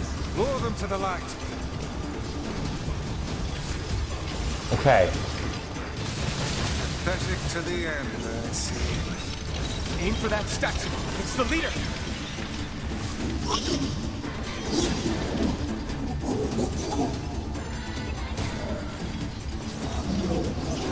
Okay. I'm not gonna bother even reading the dialogue. I'm just concerned with being this as fast as I can.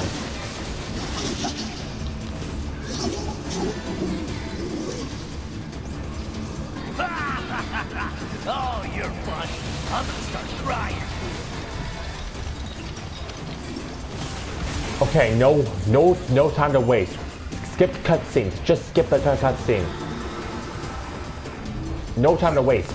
We gotta beat this as fast as possible. This is one stubborn son of a bitch. Damn it, damn it, damn it! Hey there, sunshine.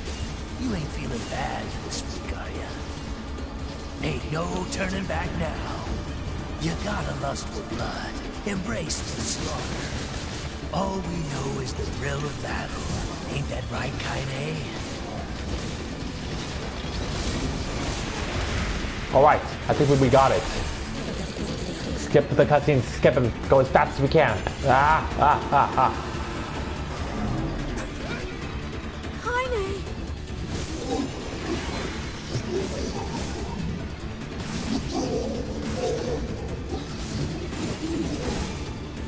Alright.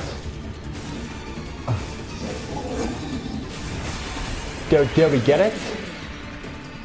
Skip the cutscene. I don't think... Yes! There it is! King of the Lost Shrine! No other choice. We must strike it down. Kaine! Come back! Whew. Nice, we got the first boss speedrun trophy.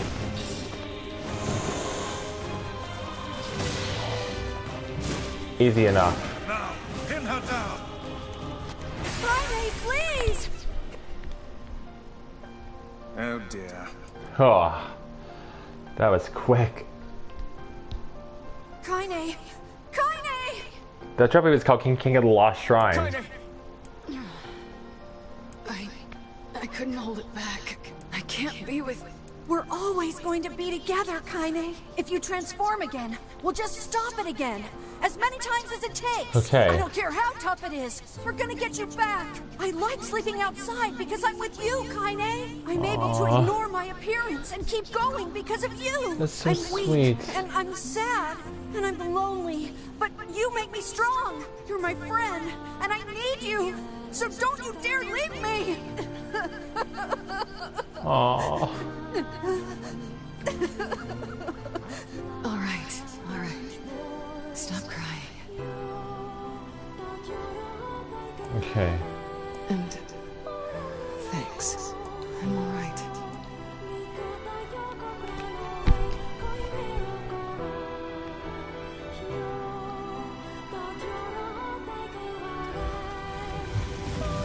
Over there.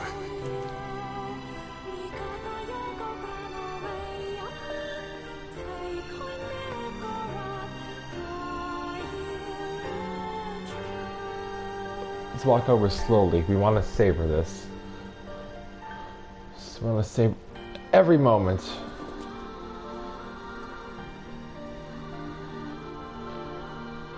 All right, first the Stone Guardian. And what is this? It's me. It's got some kind of writing on it, but I don't know what it says. How remarkably useless of you. Well, let's go ask Popola.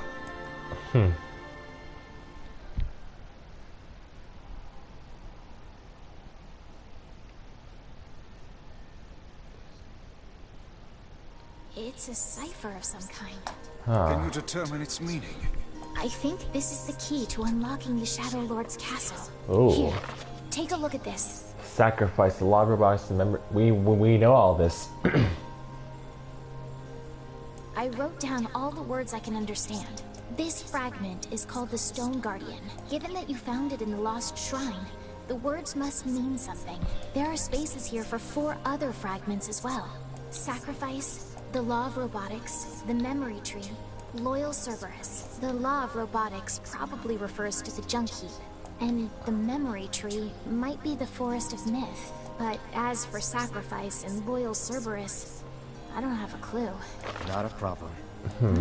If we want to fill in the words, we just run around the world killing every big monster we find, right? Oh, splendid.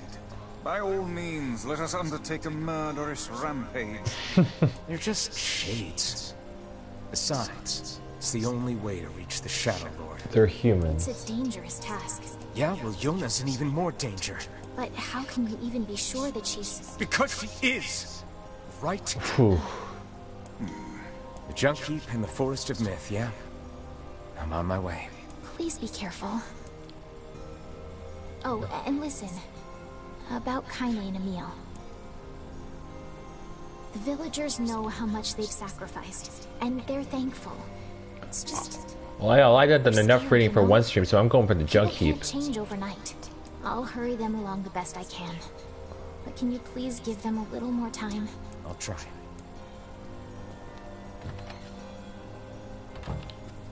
Alright.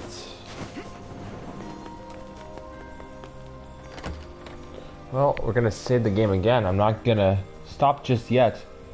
I wanted this stream to be at least 2 hours. So what I think I'm gonna do is go for the... We're going for the Junk Heap burst.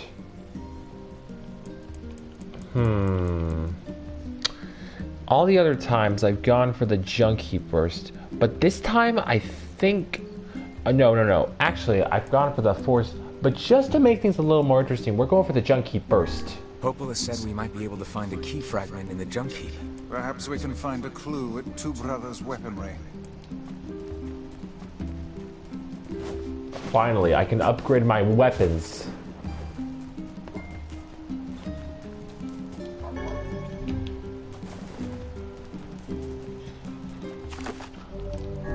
But I'm only going to go for the...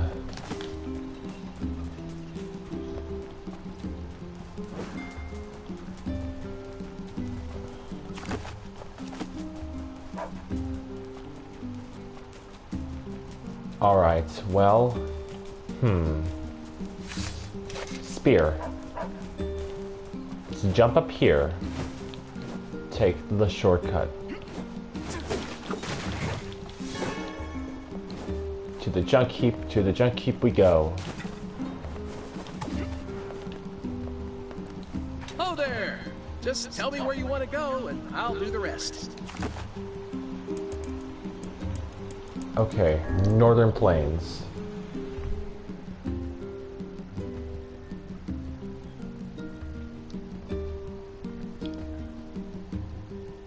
Oh, what's this? Looks like he left the village. Yeah. You think he'll be able to find all the fragments? If he doesn't, these past 5 years will have all been for nothing. Oh. Now that we know the location of the original Gestalt, the Shadow Lord, we have to stop his rampage. Oh, this is giving more I context. can't believe the Shadow Lord ran off and holed up like that. The original Gestalt. I worry the shades who guard the key fragments will pose too much of a threat. For NieR. Maybe so. But we're pretty much out of options at this point. You having second thoughts, sis? No.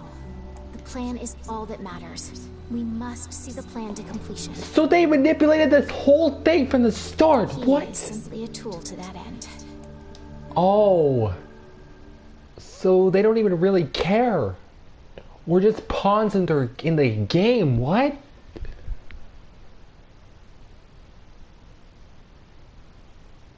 I brought a book about the ocean repopulate. It says the water is salty and you can't drink it, but you can drink a little salt. But I bet you can drink a little salt and be okay, right? I had to look at that back on my stream to read that. But anyways, let's head for the junk heap.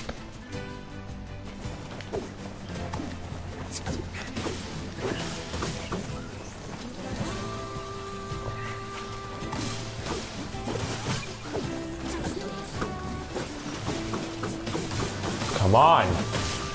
Alright.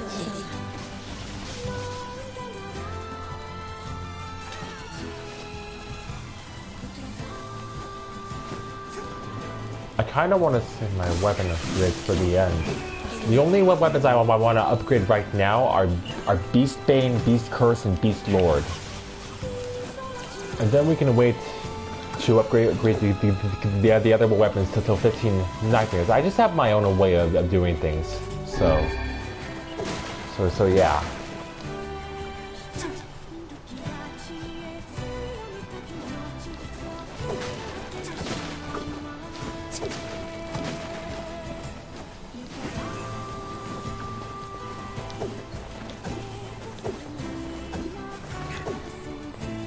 And the Lost Shrine rear path is all the way down here. I think it's possible to jump... Actually, it's not possible to jump down there. I thought it might have been. But then, that would be kind of a way of cheating, wouldn't it? So I could see there's that invisible wall there.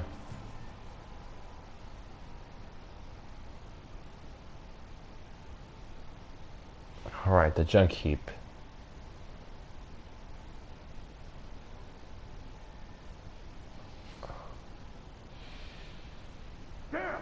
Where'd they go? Get him! Don't let him escape! Oh. Are we gonna die, Mom?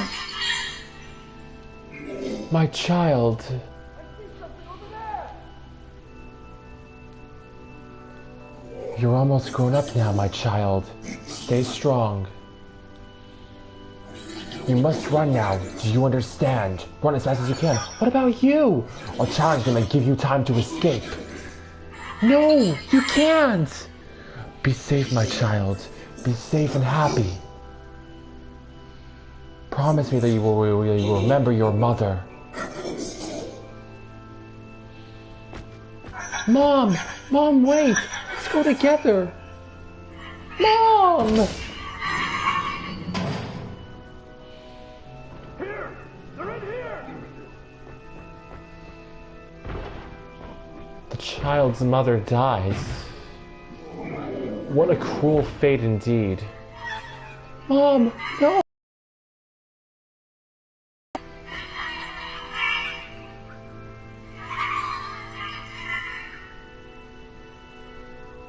Oh no. Uh-oh. Why? Okay, after Junk Heap, I think we're gonna stop.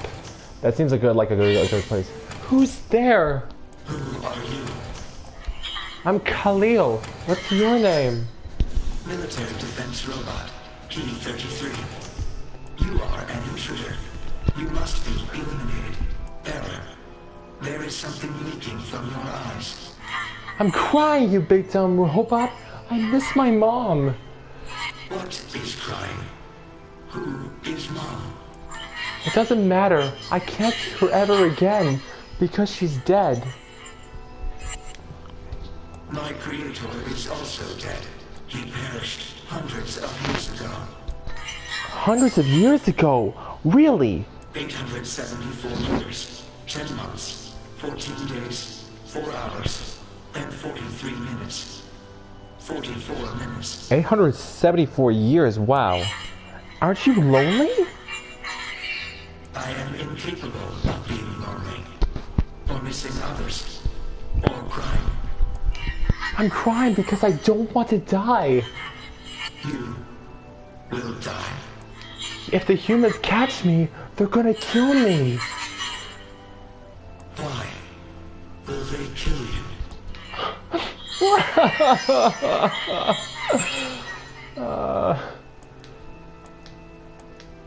I will not permit the humans to kill Khalil. Huh? Military defense robot P-33 will protect you. You're gonna help me? P-33 is charged with defending others. P-33 will defend Khalil. Oh, hooray! Thanks, robot. And since we're friends now, I'm gonna call you Beepy. How sweet. I asked Devla. I'm not even gonna read that one. And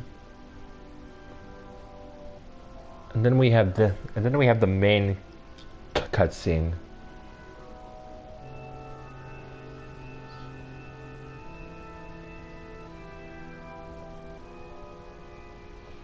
Man, there's gotta be tons of machinery here. Yeah, but I don't know how much we can actually use. Oh, wow. Check this out. It looks brand new. Hey, be careful, all right? This place is dangerous. I'll be fine. You'll be fine, but your brother won't be. Oh no! Huh?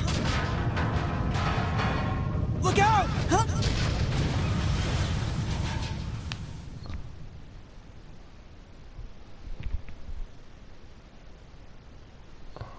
Huh? And he's dead.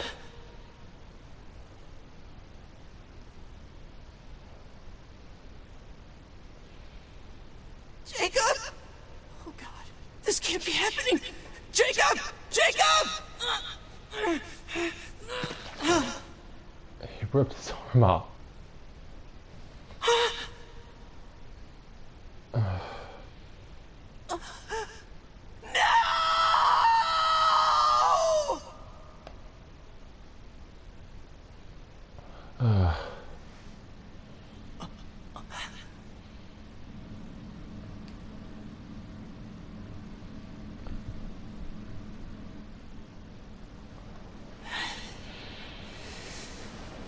Anger in his eyes.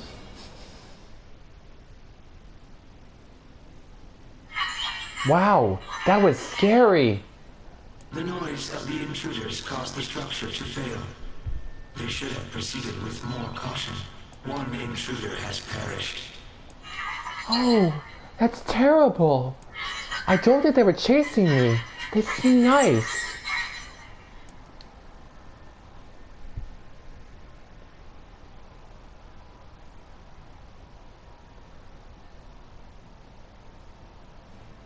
The Junk Heap. Perhaps we should speak to the brothers. They might know something about this. Actually, let's speak to him first.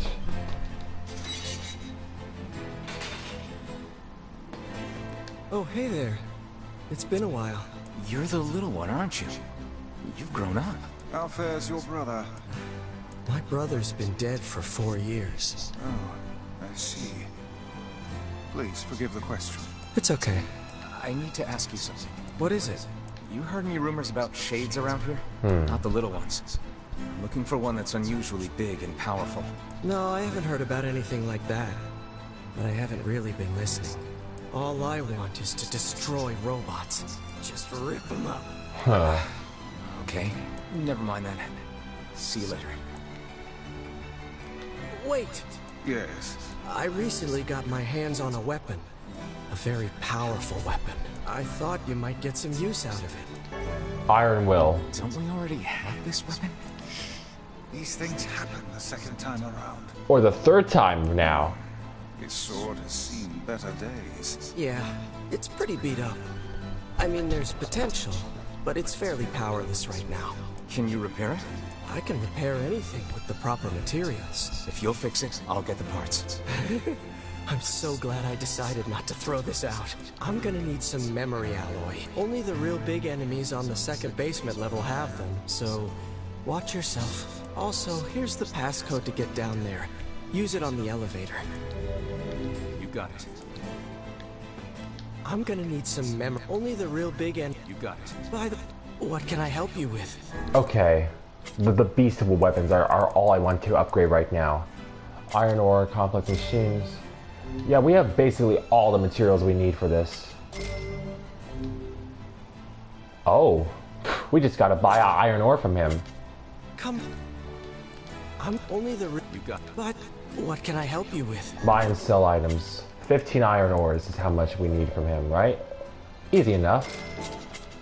Come.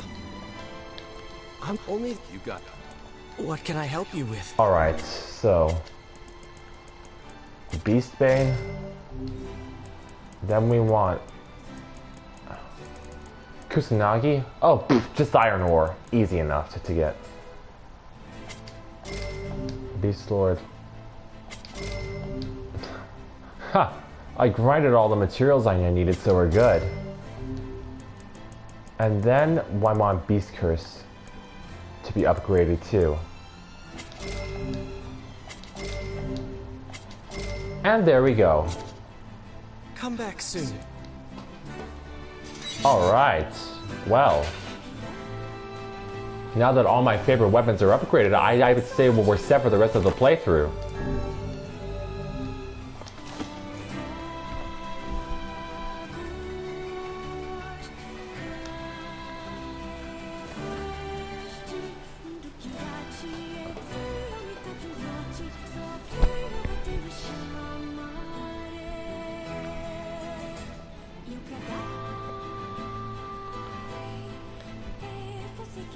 Alright then.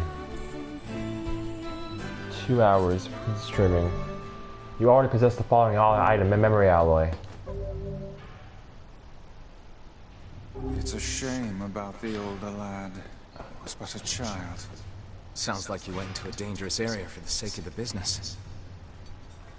Well, that makes things easy.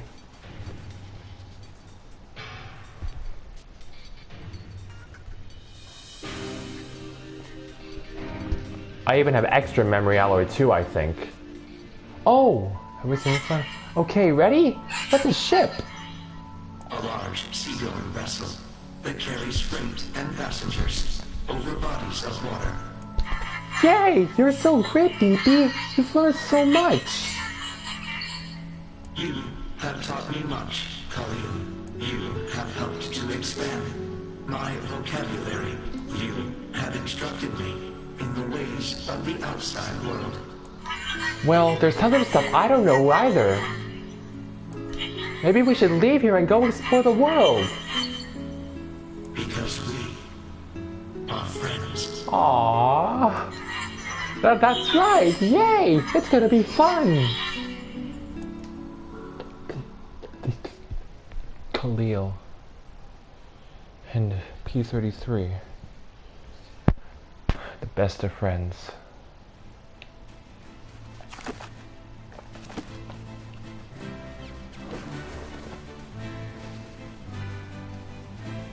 It's wrong to end a friendship like that, just forcibly. That's some pretty impressive stuff you found. I'll start upgrading your weapon right away. And since you did me a favor, I won't even charge you for it. Alright. Well, actually, this is gonna take a little more time than I thought. No sense in you waiting around. I'll send you a letter once it's ready. That would be great.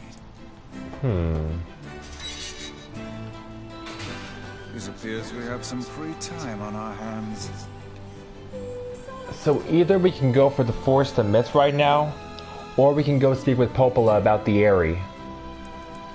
With the sacrifice key. Since I felt that I'd done enough reading for this stream, I'm gonna say Forest of Myths for the next stream, so... Maybe Popola's found some information about the Shadow Lord. Let's drop by the village. Very well.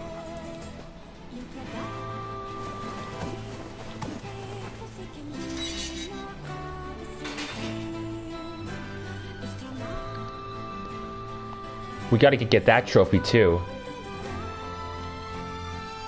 We're gonna skip over all the cutscenes. Well, only the ones that relate to the boss though.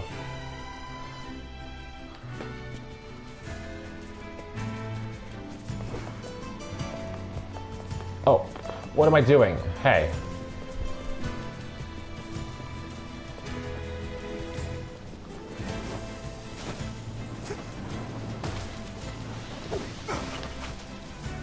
Okay, no, we're not worrying about them.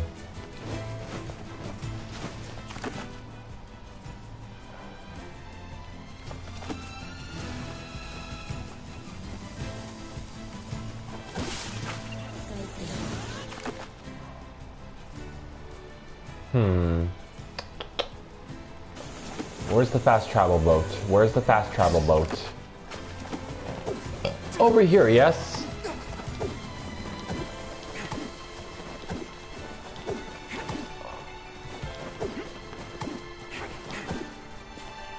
It seems the ferryman has abandoned his post. Guess that means we're walking. Oh. Oh, we're gonna do the mermaid part next.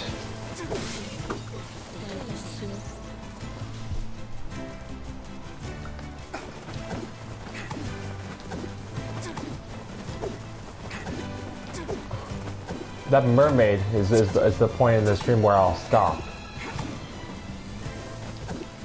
Well, after doing the fight, of course. Since it has been the point where I stopped previously.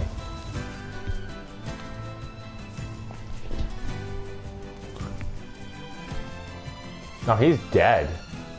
Oh, hey! Look at this. Snow and summer's ambiance. Hey, Assist. How goes the code breaking? Harder than I expected. It's going to take some more time. More importantly, how is the child who drifted ashore getting along? Oh, that's Louise. Right on schedule so far. I mean, we knew she was powerful enough to destroy an entire ship. Now she's grown even stronger. We're getting even more context to this stuff. There is one thing, though. She's started to obsess over becoming human. If that's a problem, we need to nip it in the bud. If the Shadow Lord resists the plan, we'll need her power to defeat him. Oh. I know, Popola. I know. Jeez, relax, will ya? It's a fool's dream. And we both know it. Oh. She doesn't have her receptacle. So she can't become human, no matter how badly she wants to. That's sad.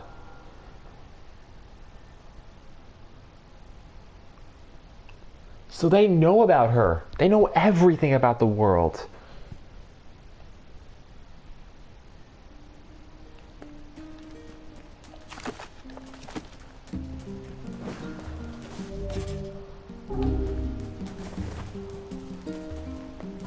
I fear the next card fate holds for us. More and more of our sons and daughters go out hunting and never return. What are we supposed to do? So the Aerie is next, the sacrifice thing. 8.5 minutes we have to kill that boss. With max level weapons, it shouldn't be too hard now. Well, at least my favorite ones anyways.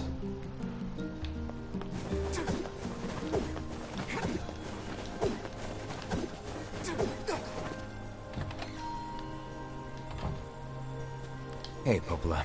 Ah, you're back. Have you learned anything more about the Shadow Lord's key? I'm sorry, but it's going to take me some time yet. I see. Well, can I take something off your plate in the meantime? Oh crap, we're doing the mermaid right now? Oh, how about this? You know the ferryman with the red bag, right? Well, he's been skipping out on work lately. if we're gonna do it right now, then after that I will stop the stream. Can I ask you to go to Seafront and check on him? Sure thing. Wait, does she say anything else? I'll do what I can to figure out the key. Alright. I'll...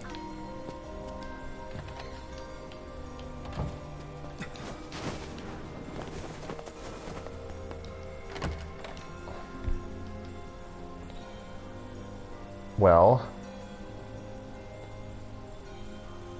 since we're doing that, I guess we won't hesitate. This feels alarmingly familiar. I'm sure that couple is merely having another one of their inane spats. Let us do our utmost not to get dragged into it this time, Agreed. Curse these tired old bones. No stopping. And he's the Shades are a common sight in Seafront nowadays. he's the little brother. I heard those folks are having a really bad time of it.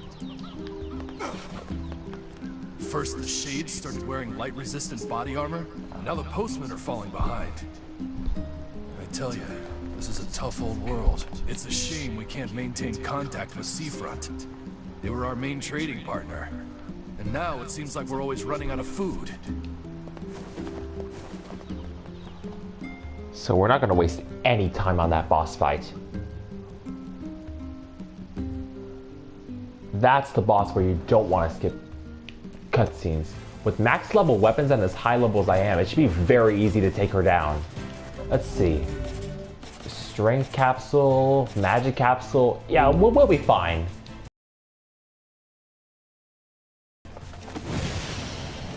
Alright, to Seafront. Without a moment's hesitation. That doesn't matter.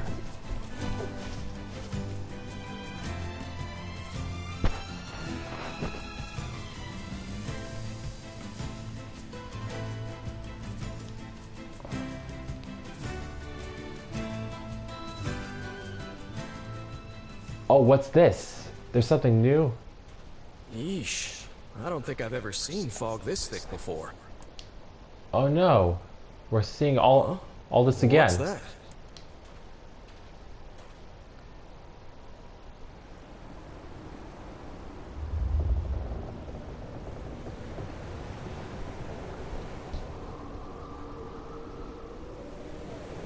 It's the ship.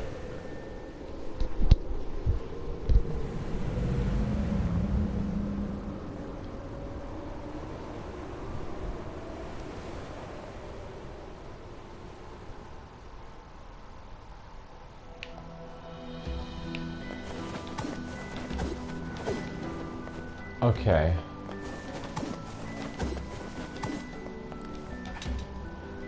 Oh god, it's over. My life is over. What's wrong? Oh, hey, I remember you. You're the ones who helped us out way back when. Seeing as we've come all this way, I suppose we had best ask, what is the matter? I had a fight with my husband, and he ran away from home. Yes. You may color me utterly flabbergasted. But it's all that idiot's fault. I was saving up a bunch of apples, and he went and ate 10 of them. That's actually sort of impressive. Who could eat 10 apples all at once? Sure, I may have lost my temper a little, but I can't believe he just up and left. He's been gone for a week now, and it's... All right. We'll help you find him. Really? Oh, thank you so much. And here we go again. Shall we begin by asking around at the tavern like before? I can't believe believe he up and left me alone like this. Ooh, I'm gonna give him 9 kinds of hell when he gets back. Oh, a reference to Dante's Inferno. Okay. Imagine why he hasn't returned yet. Oh my. I love this game. I really do.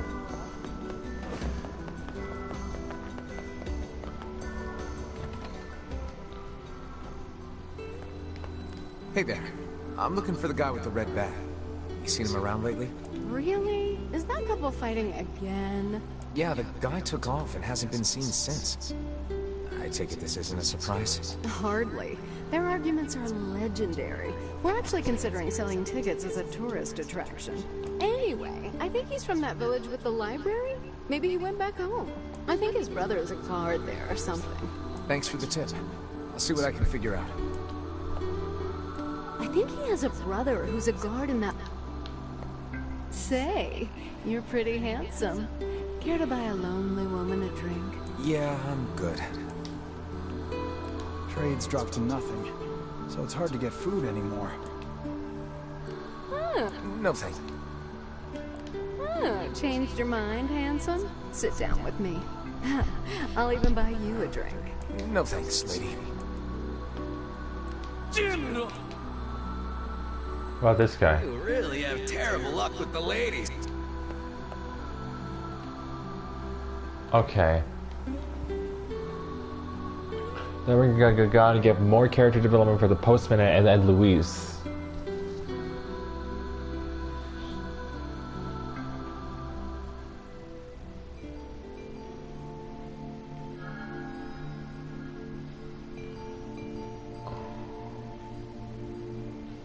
Hard to believe a ship of this size managed to run aground.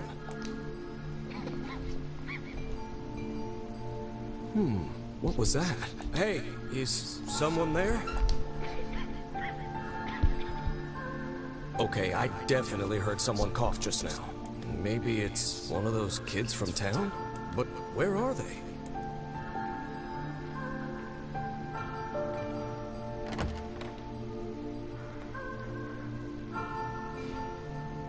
There you are.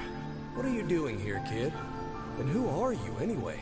Were you a passenger on this ship, maybe? Hey, it's okay. You don't need to be scared.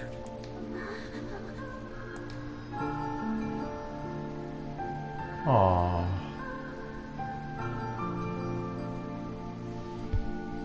This part is just so heartbreaking. They developed a real relationship with each other. But he's a replicant, she's a gestalt. To think that couple's petty squabbles have become something of an attraction for the locals. Doesn't surprise me in the least. Seeing people like that puts a little spring in your step, you know? You humans truly are a maddening bunch. Such buffoonery does little more than wear this old tome out. How are things outside town? I hear the Shades are getting pretty close to our little village. And obviously we're gonna get another cutscene.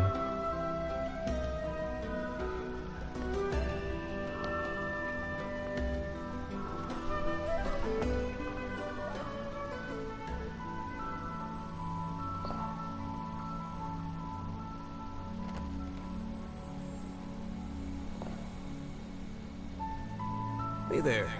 How you feeling? Well, your cough seems better at least. Check it out. I brought you some bread today.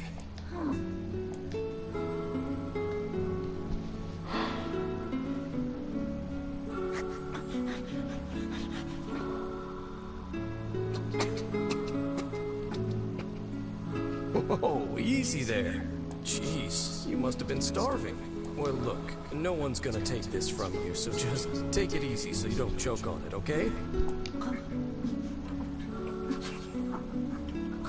Aww. So, what were you doing on this boat, kid? Actually, scratch that. First things first. I can't just keep calling you kid. You got a name?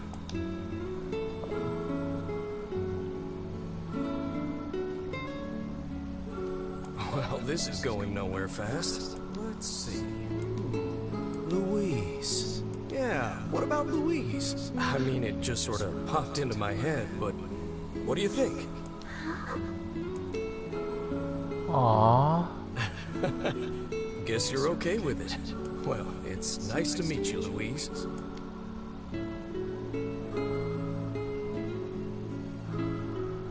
True friendship.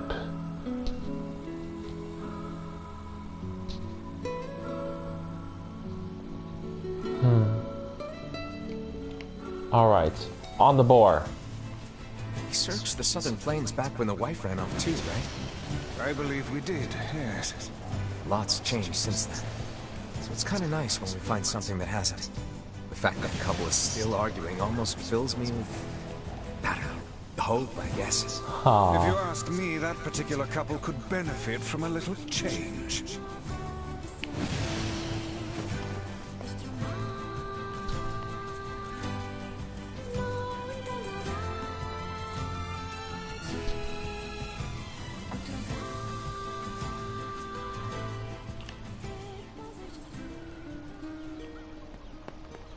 Oh, hey, it's you. What's up? You're related to the ferryman who carries a red bag around, right? Yeah, he's my little brother. Haven't seen him in a while, though. A shame. Have you any idea where he may have absconded to? Not a clue. Like I said, I haven't seen him. Oh, that's unfortunate. Oh, but the last time I did see him, he said something about using his ferry to deliver letters. Maybe you should try talking to someone at the post office. I guess we could ask the postman over in Seafront.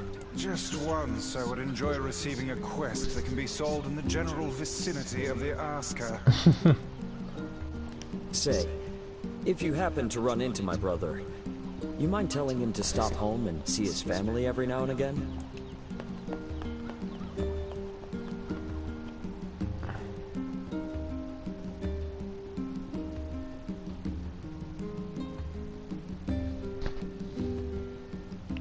Alright. I cannot believe how many trips we have made simply to track down a single man. It's alright to do this kind of thing every now and then. Yeah. I only pray this is not the calm before some manner of storm. Oh, it is. Say there, lad, have you ever penned a missive? You mean a letter? No. I'm not big on writing. It always takes me forever to figure out what I want to say. What's to figure out?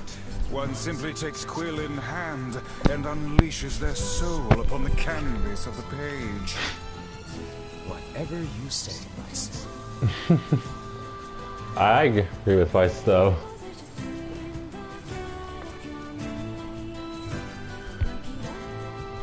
And then one more cutscene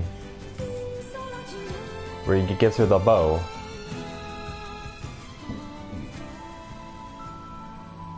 If I remember correctly.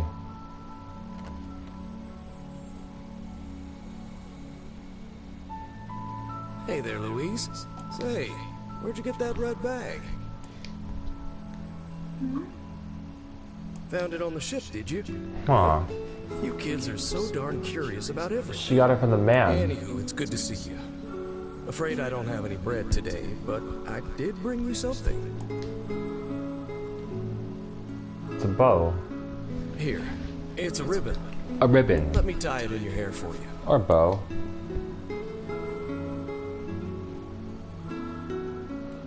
Aw, she looks really cute. Well, what do you think? Pretty nice, huh? Huh. What's that on the floor?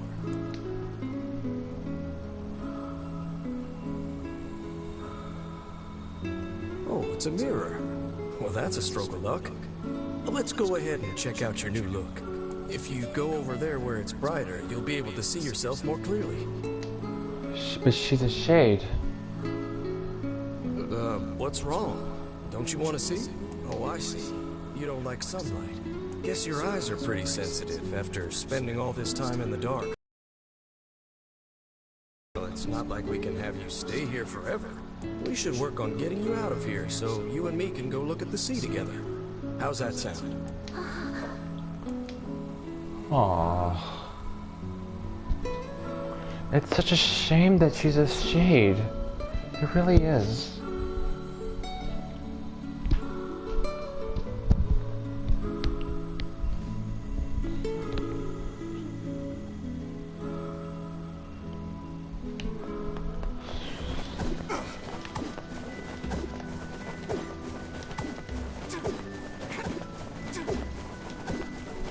Alright.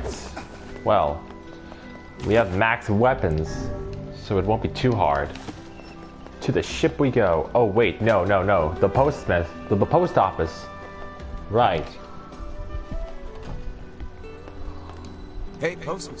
Oh, sorry. You're not him. I'm sure as hell not. I just swung by to pick up a letter and wound up running the damn place. Huh. Anyway, you here for a package or something? No. There's this couple who's always fighting, and the husband took off. So I'm trying to track him down. Ring any bells? Sorry, pal. You're asking the wrong guy. Still, that's pretty weird. My buddy's daughter took off too. Maybe running away is the cool thing to do now. I find it exceedingly unlikely this pair of runaways is mere coincidence. Any idea where she might have went? That is the question, isn't it? Actually, you know what?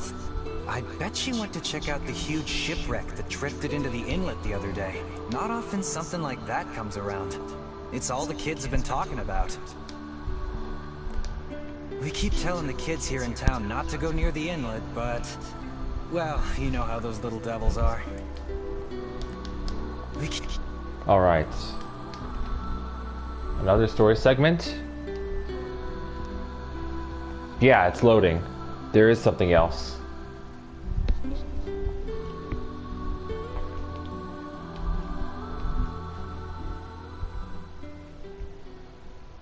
Oh, I guess I forgot about this one where it's in full color. I forgot about this. I brought your food for today. What's wrong? Aren't you hungry? Huh. You haven't been eating much lately. Are you okay? Well then, let's try this. Fleeting words. And that's fleeting words. I'm not gonna cry my ass out again when I fight her. Yeah, sorry about that. It's called a song. Humming a jaunty tune is the best thing for putting a spring in your step. Yeah, music always... the music is great. Songs are like a little bit of wisdom that makes the tough times easier. I love them personally. I think everyone does. I mean, not that I'm any good at singing.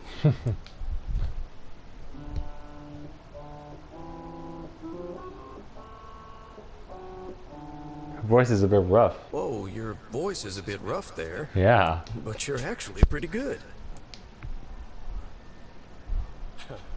You know, I knew someone who lived in the town lighthouse before she died. The lighthouse lady. She used to hum this same song a lot. I heard it every time I Dang. stopped by to deliver something, and I guess it just kind of stuck. The lighthouse lady knew the song Fleeting Words. Of course, that was quite a while ago.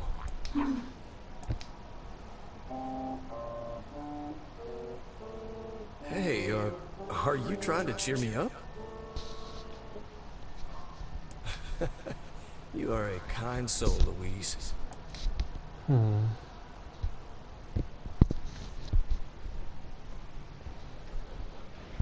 Oh yeah, by the time I'm done streaming, we're gonna probably be 3 hours.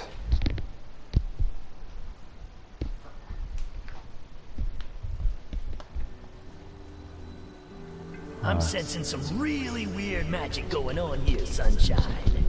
You feeling it too? Yeah. Is it a shade? Are you actually trying to think something through rather than just jumping in and killing? What's wrong, Kaine? Nothing. It's just... I'm sensing a presence from seafront. Something like a shade. A shade in the town? That's not good.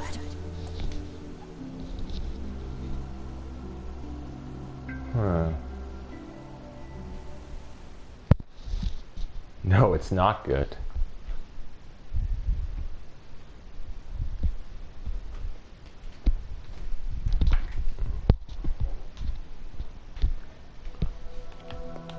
A shipwreck, is it?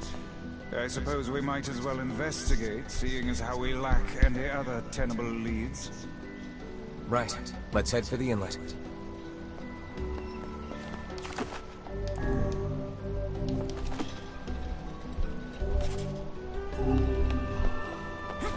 We're gonna use Beast Lord in this fight, so might as well.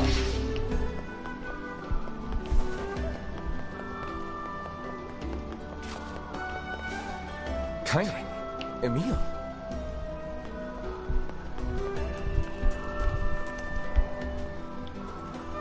What's going on?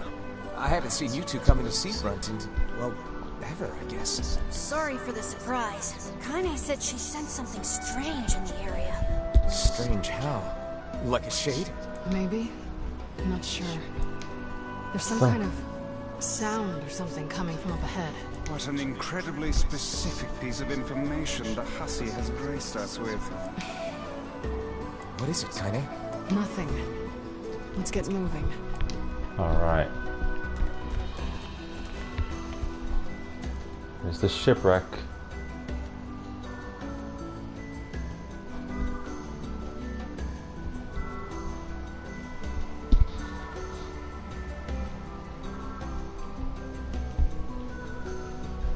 The beach shipwreck. We're gonna need to figure out some way to get inside that thing. This ship is in a state of wanton decay. Surely we can find a hole or some such if we put our minds to it. These planks seem to be covering a rather large hole. We can probably get in if we move them out of the way. I'm worried about whatever it is Kaine is sensing. We should make sure we're really prepared before going inside. No. Let's make sure we're ready first. Let's make sure we're ready first. I wanted to hear the dialogue. Like, yes, let's go inside.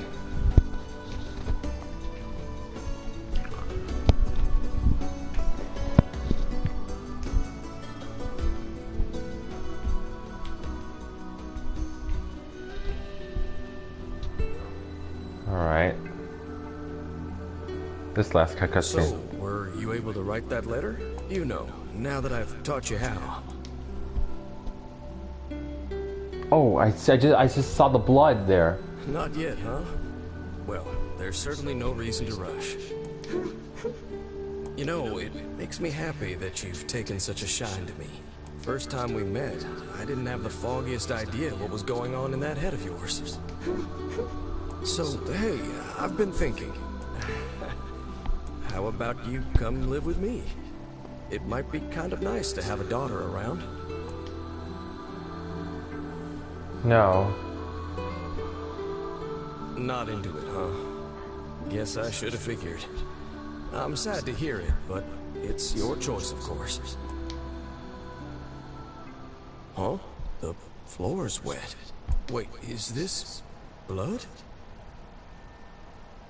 The camera zooms in. I didn't notice this before, but well, that's quite a camera zoom. Oh dear. Are you...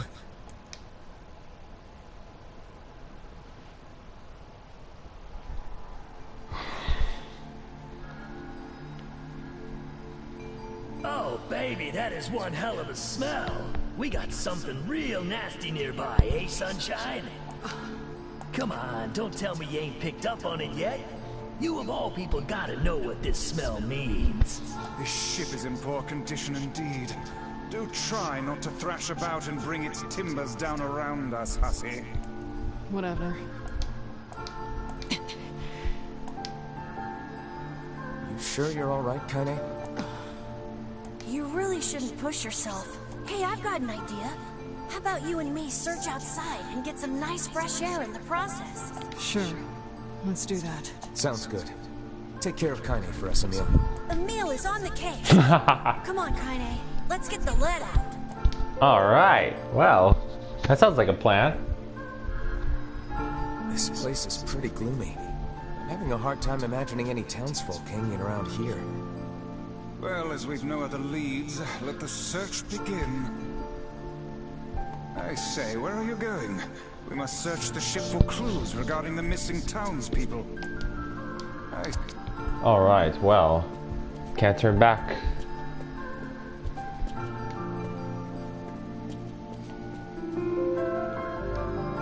We require a key in order to proceed. Let us fumble about and see if we cannot find one. Look there, on the floor. I believe we have found ourselves a lantern. And there's still some oil in it. Nice. Okay, we got the lantern. I wonder what would have happened if we went in the room before. Just now? I did indeed. How on earth did she manage to get behind us? Anyways, it doesn't matter. Perhaps she is the runaway we heard tell of at the post office. Best track her down and take her back to town with us.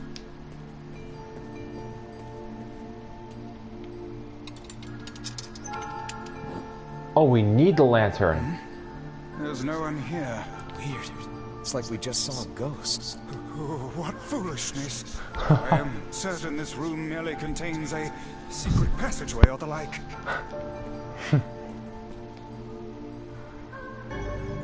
Obtained hold key. What is with this ship anyway? There may be clues somewhere that tell of how it ran aground.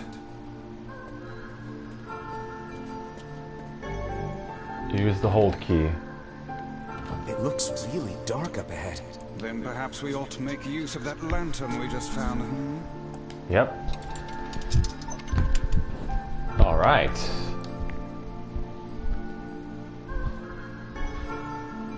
What's this? An apple? It's a bit bruised, but it's not super old or anything. I wager it was dropped by that fruit-loving ferryman with the red bag. Perhaps he absconded to this ship to wait out the storm after yet another spirited debate with his wife. Ah, goodness, what a troublesome couple. Let's keep moving.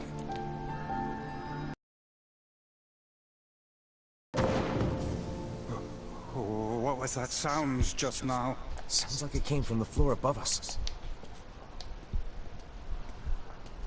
Alright. Here we go again.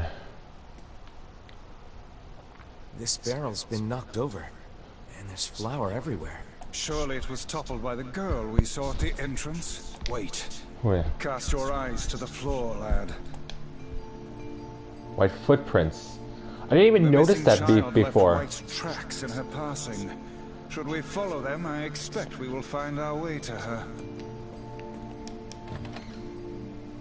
I want to see everything, though. Man, this book's got some serious heft to it. Wonder what it's for. It would seem to be this ship's logbook. Let us avail ourselves of a gander.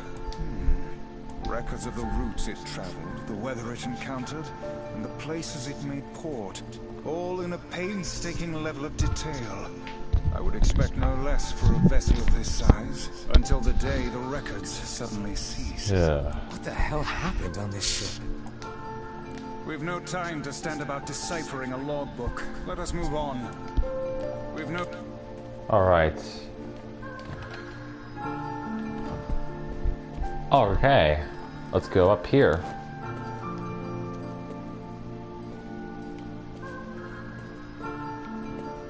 Did you see that light on the other side of the shelves? A shame we cannot investigate further with these blasted things in our way. I would like a word with the interior designer who thought to put them here. Hang on. I think I can move these. Not yet. The white handprints on the wall lead in the direction of this door. That's weird. How is it locked if the girl just used it? Unless she's actually... I demand you cease your interminable chatter about ghosts at once. The simplest explanation is that she locked the door from the other side. I didn't even say anything yet. In any case, if we want to use the door, we'll have to find a key. Let's look around and see if we can find a key. Okay.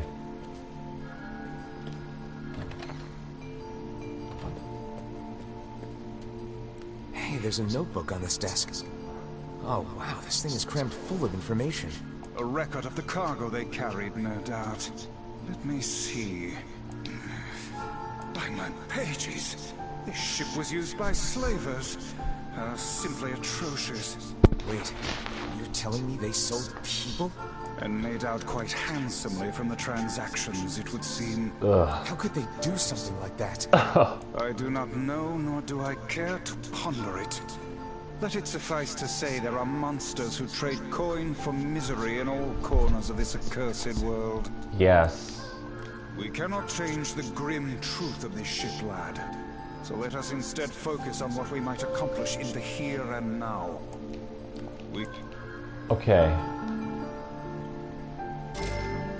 1,000 gold. There's a breeze coming through these shelves. That white vase is rather conspicuous. Try giving it a nudge. No. Stand around and do. That white vase is rather. Stand around and do nothing. That white vase is rather conspicuous. Try giving it a nudge. Like how it says, alright, give it a nudge. Alright. A hidden room. How delightful. Okay, let's go.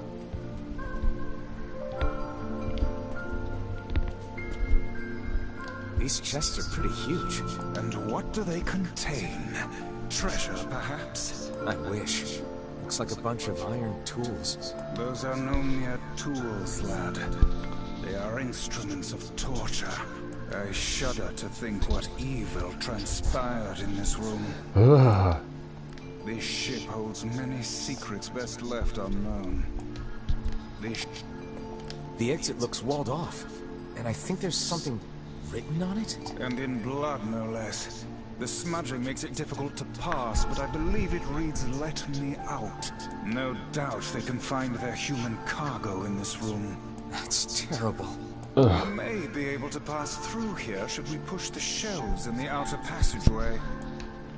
We cannot pass through here unless we first move those accursed shelves. Okay, so let's go move the shelves.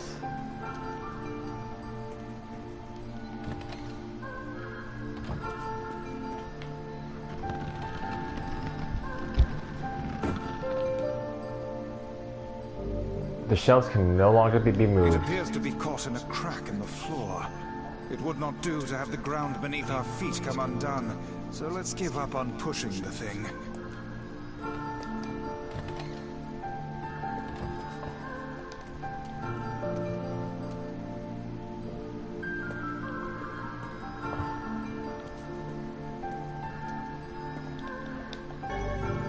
Passageway key.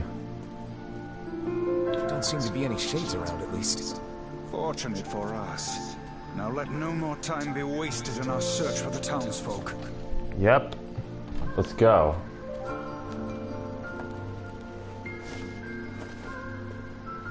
Oh.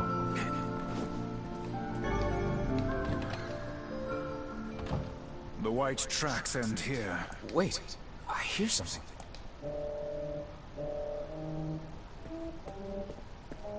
We gotta examine this. I have to sin and cheer myself up. Where did he go? That's her voice. Do I feel this way? Aww. Whatever that sound was, it stopped. I swear it sounded like a girl. This is a voice pipe. A contraption by which one's voice can travel to a faraway location. Which means the girl is in whatever room this pipe connects to. Hold a moment. I spy a chart of the ship's layout on the wall. Yes. This pipe connects to a cabin in the ship's stern. Onward and, inward, I guess.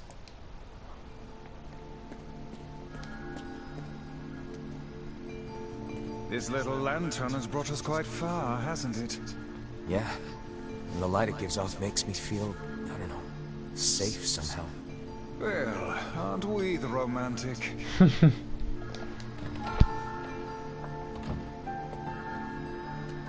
Looks like somebody's journal. Here, let me see. Oh, this is this It thing. says the ship was attacked by some kind of monster. Seems like the person who wrote this holed up in here, while the monster roamed around the ship, killing everyone. Do you think that actually happened? I cannot say. Though the term monster might well be referring to a shade. Oh, hang on. There's more. After the screaming died down, the writer would hold their breath whenever they heard the monster's footsteps. I think the person who wrote this was in here for weeks. This journal was likely the only thing keeping their madness at bay. Let's read a bit more. A whole bunch of pages just have the word help scrawled across them. See how the writing turns a darker shade of red? They must have started using their own blood after running out of ink. I think that is enough reading for one day.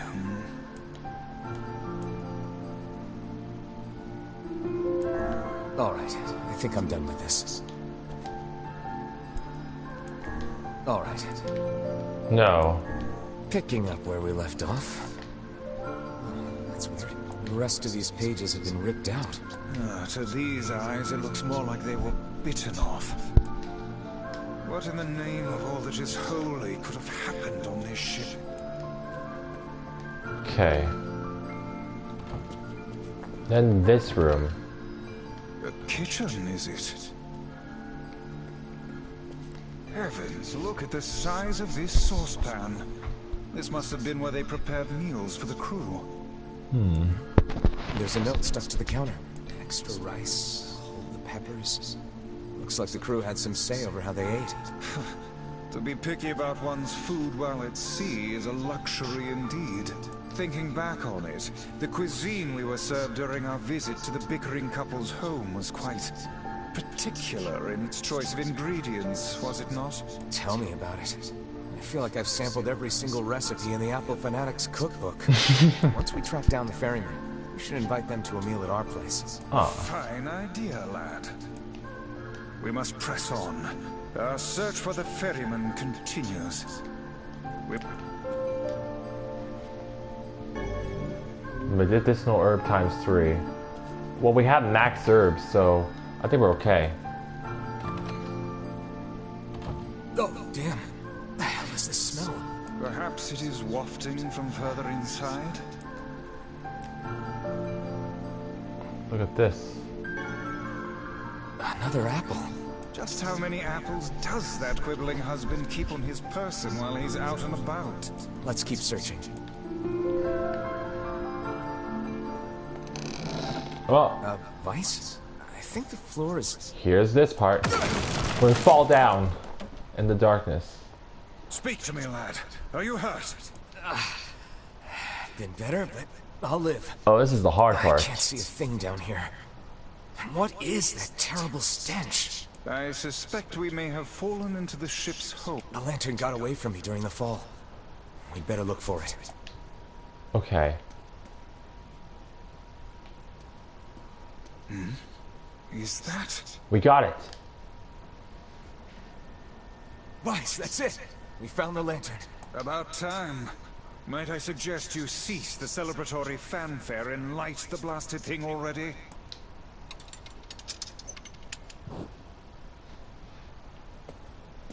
But then we have this. Oh dear. Look at the bodies. Oh no. They are all people from town. And I fear the missing ferryman. Oh no. He's dead. This can't be real. But it is. Why? It's all too real. Why did everyone have to die? God damn it. Pull yourself together, lad. Remember the presence Kaine sensed. The culprit who murdered these poor folk likely awaits us further within. I won't let them get away with this. The snow and summer ambiance. That's enough, lad. Avert your eyes. That's it. Alright.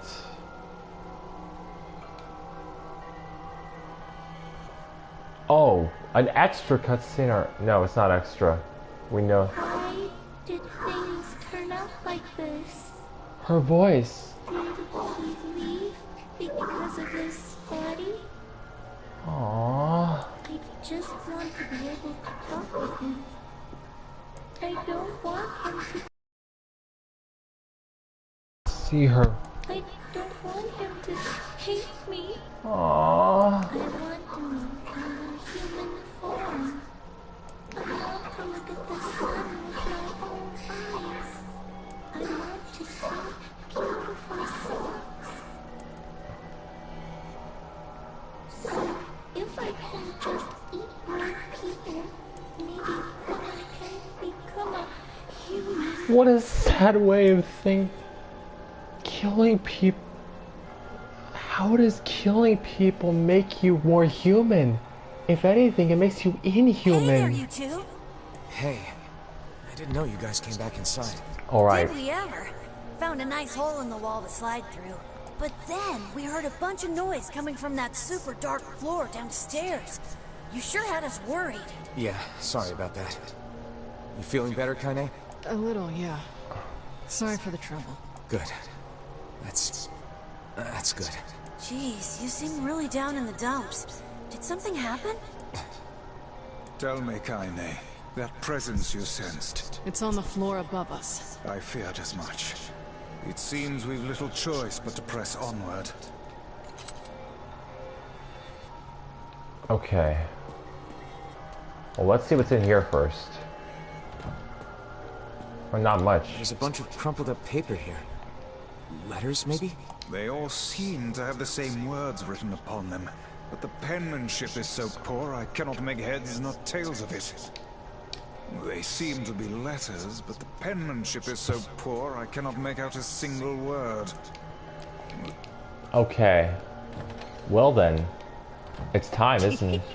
Oh man, that smell is getting right. How you feeling there, Sunshine? Not great.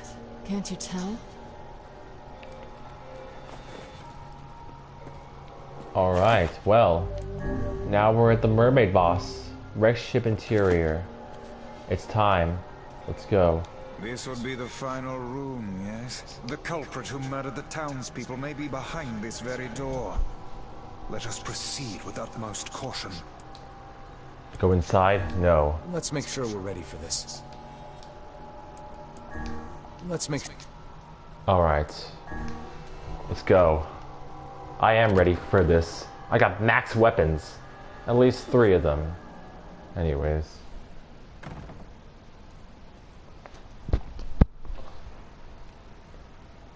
It's that girl we saw when we first entered the ship. Old lad. This is a lone child sitting inside a hulking ship littered with corpses. Something is clearly amiss. The mermaid boss. It's time. There. Oh man, this shade is nuts. I think I'm in love. You can feel her power hanging in the air. She ain't even trying yet. Things are finally heating up. Huh? Yeah, they are. Could this girl be the presence you sensed, Kaine?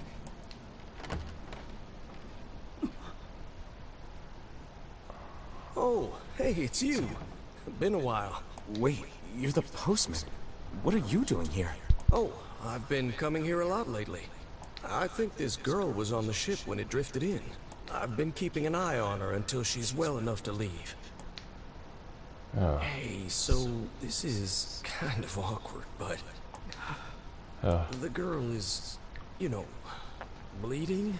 I brought a bunch of bandages with me, but, well, how exactly does one deal with a woman's time of the month?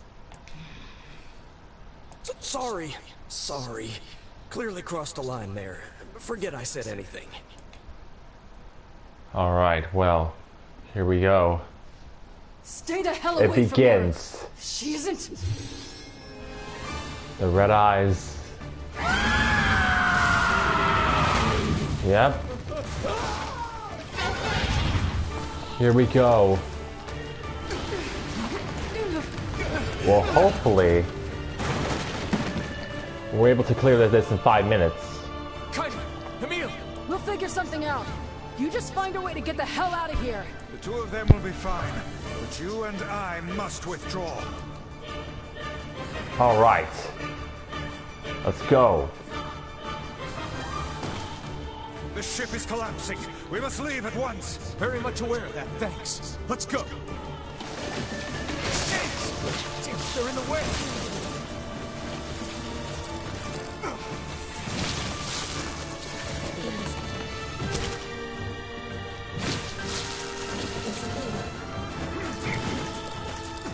Oh, great. These things regenerate? Only cut to the ones in your path, or we shall be here until doomsday. Okay. Oh, come on. Looks like we can get out through that hole up there. No time to waste. Let's go.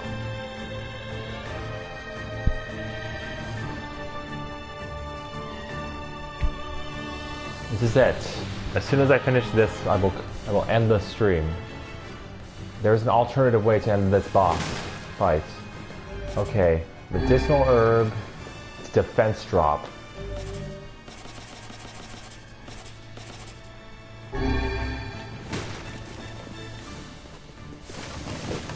Oh.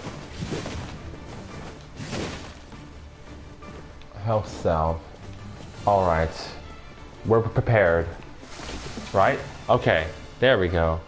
Glad you two made it out in one piece. Here we go. We're good, but that poor postman is still trapped inside. We'd better go help him out.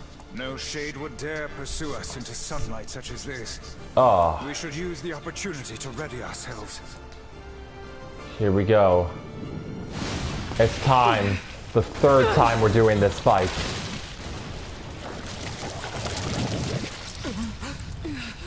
What on earth? This is the mermaid boss fight again, for the third time.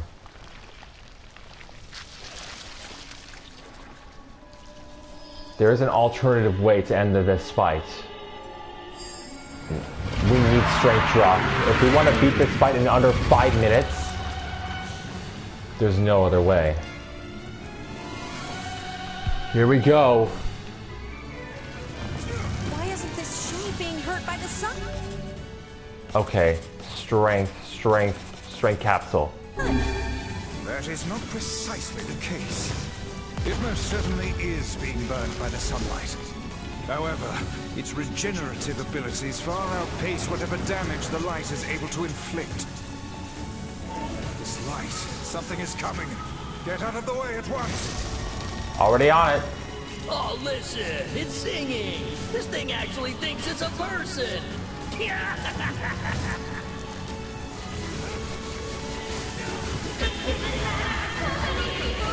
Oh, her voice! Her human voice!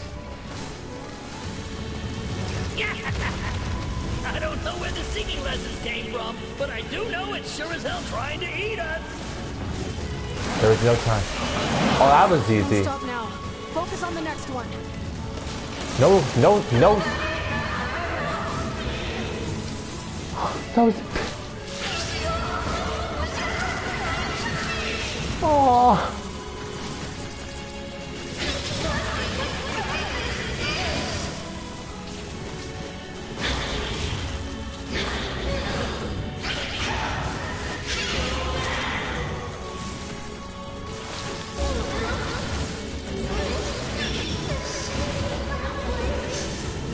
Aww.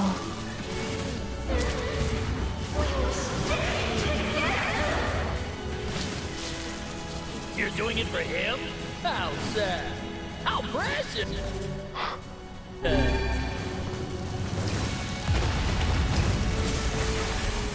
Oh, that was easy. Now is our chance. Attack with all that you have. Oh, that was easy. Look at that. Look at how fast the health dropped.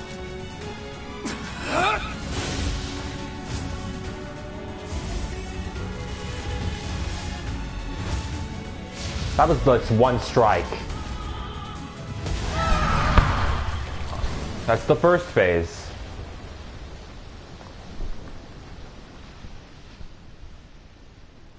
Did we get it? Nope.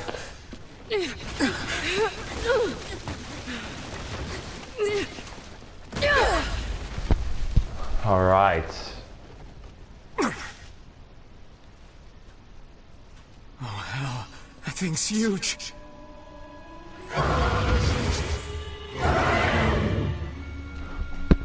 I can understand her even more now. It's her real voice.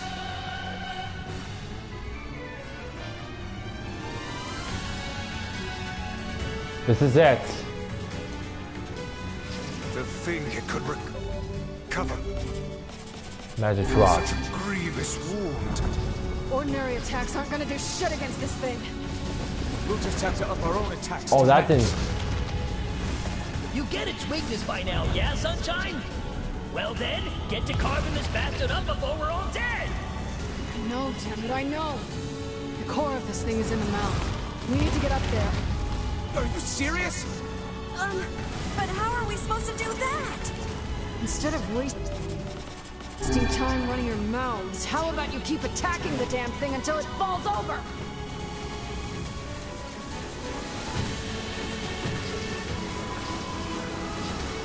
Okay. Magic capsule.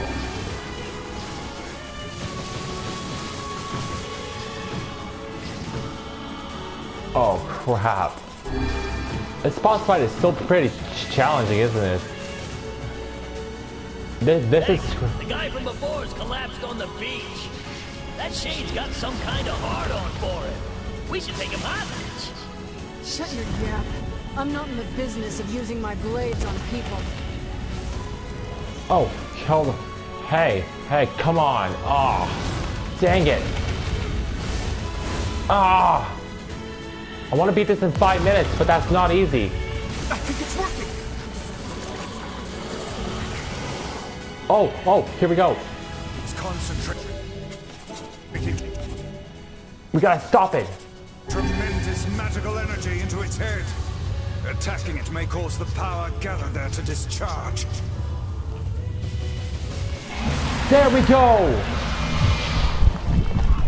Time for the alternate ending to this fight.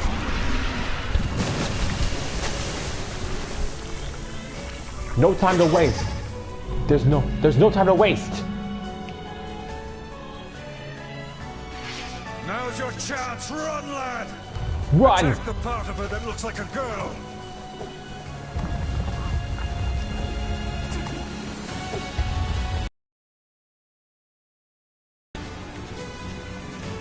The shade's core is inside its mouth! Hurry! I'm on it.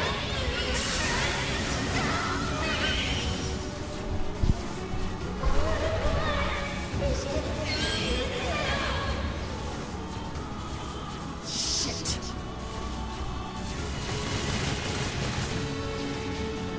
It's a magic duel.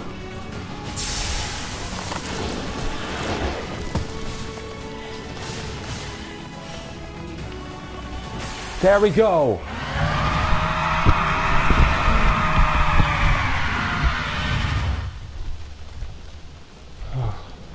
We got it.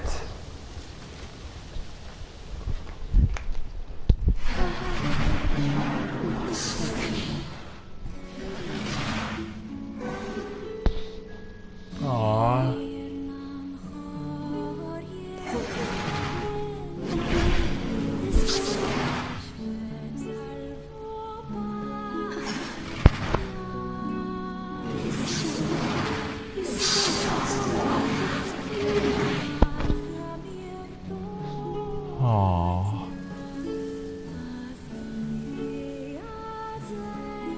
I'd say that's under the 5-minute mark.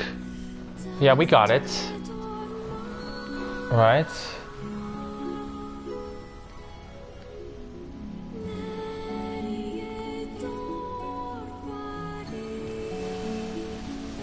That's the alternative ending to the fight.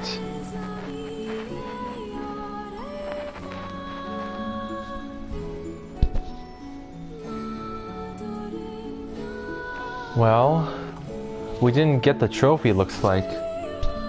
So before we go, but it might pop 1 week later.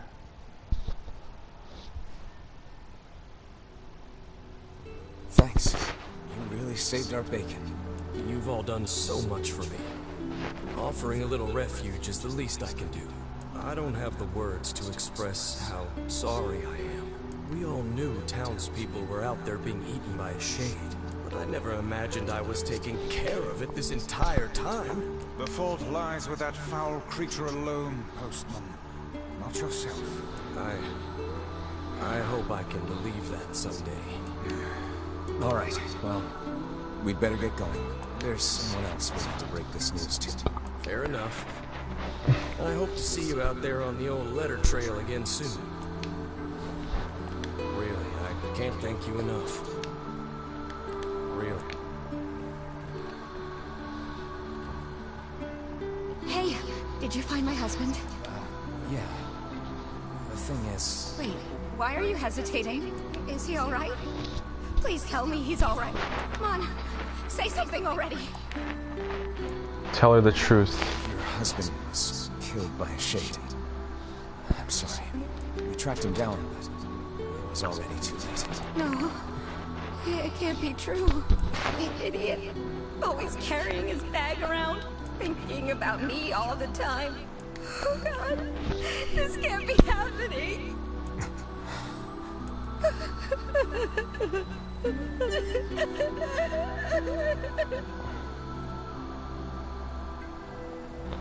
Well, it saddens this old tone to think we'll never hear those two at each other's throats again. If only I'd gotten to him sooner. Damn it. Do not let it burden you so, lad. You did the best you were able. We shouldn't go in here right now.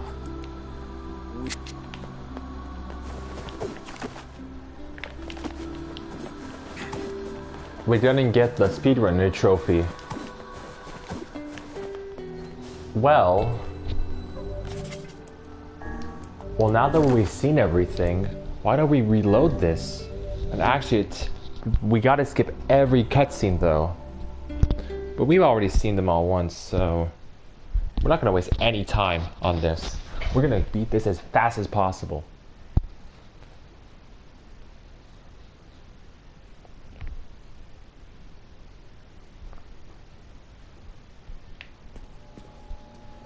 This would be the final room, yes? The culprit who murdered the townspeople. I'm not gonna waste any time on the dialogue lines, so, or the cutscenes. So yeah, speedrun time. Oh.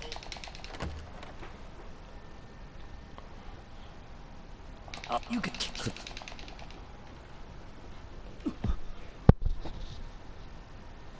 Oh.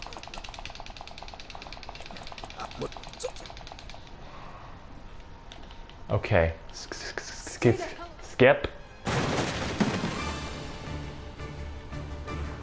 Kind Emil! We'll figure something out. You just find a way to get the hell out of here. The two of them will be fine. Okay, no time to waste. The ship is collapsed. Very much aware of that. Shit! Damn, they're in the way.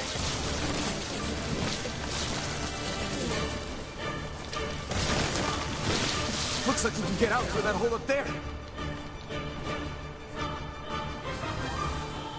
All right, no wasting time on the fight this time. We are skipping cutscenes like there's no tomorrow.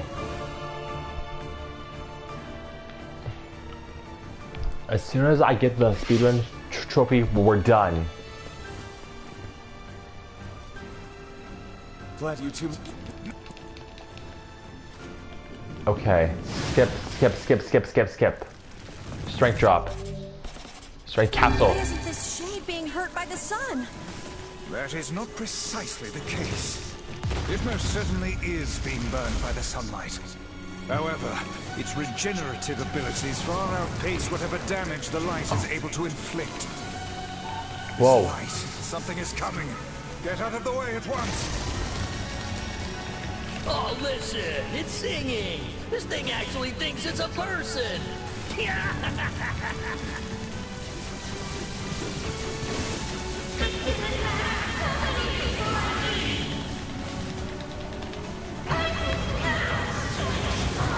Ah. I don't know where the singing lessons came from, but I do know it's sure as hell trying to eat us. Oh, watch out.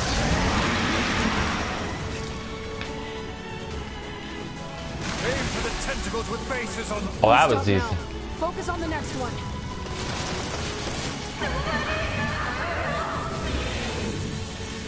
Okay, strength capsule again.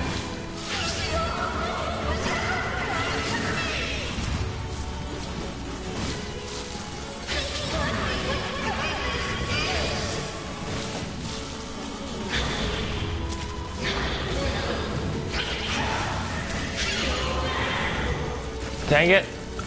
I'm dashing.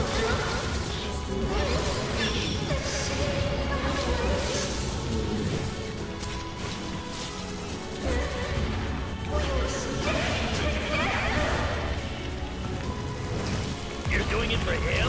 How sad. How precious.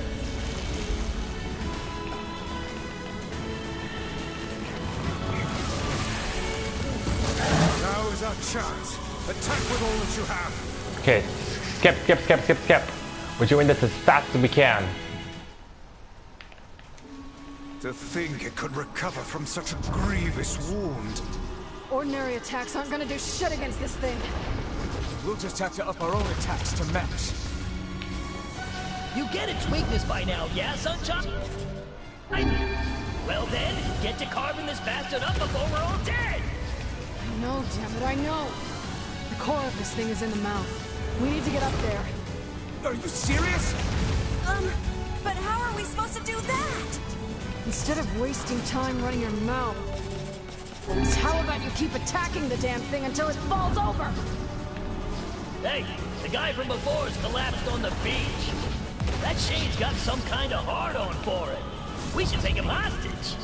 Shut your yap. I'm not in the business of using my blades on people.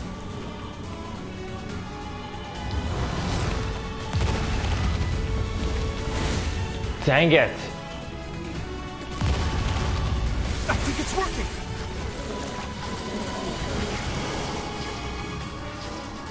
It's concentrating tremendous magical energy into Magic drop. its head. Attacking it may cause the power. Okay, skip. Oh, we can't skip this one.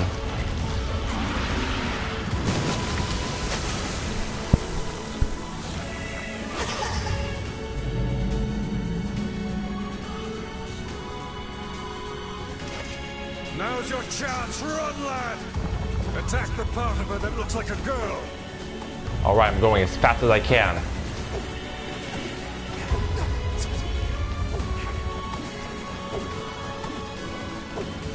The Shade's core is inside its mouth! Hurry! Magic capsule.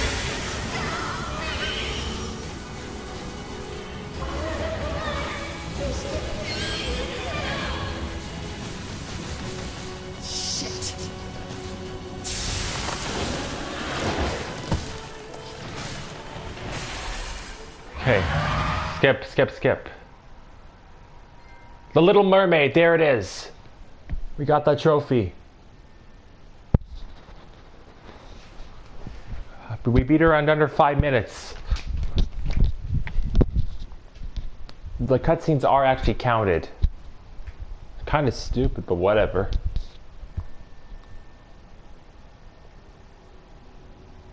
Thanks. You really saved our bacon. You've all done so much for me. Offering a little refuge is the least I can do. I don't have the words to express how sorry I am.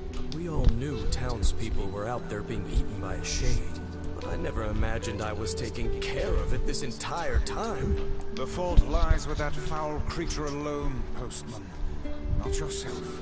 I hope I can believe that someday.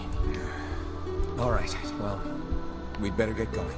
There's someone else we need to break this news to. Okay. Fair enough. I hope to see you out there on the old letter trail again soon.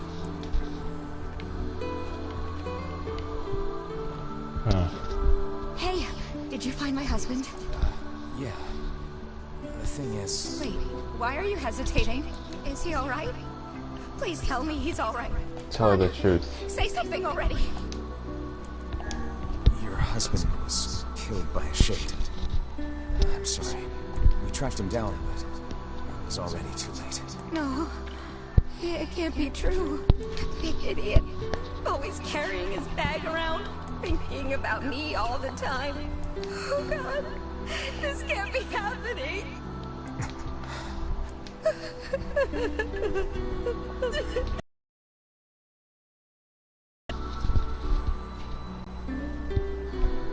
It saddens this old tone to think we'll never hear those two at each other's throats again. If only I'd gotten to him sooner. Damn it. Do not let it burden you so, lad. You did the best you were able. Alright, let's save.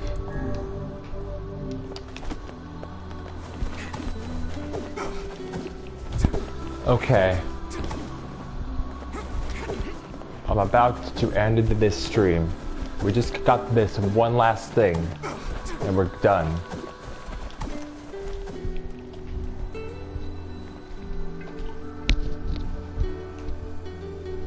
We just gotta skip all those cutscenes so we can do the fight as fast as possible. Alright, here we go. The letter.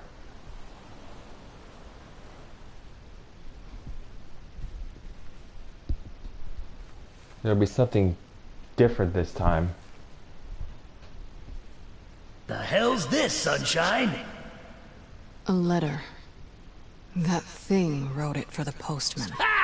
Man, that is some grade A chicken scratch. She probably copied the letters as best she could. So, what's it say?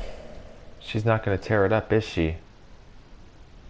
No, she's not. Not this time.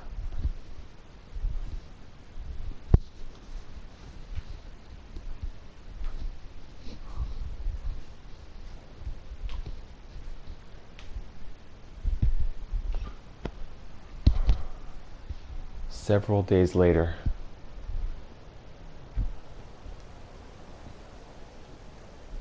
It's like I was stuck in some kind of dream. Hey, letter guy.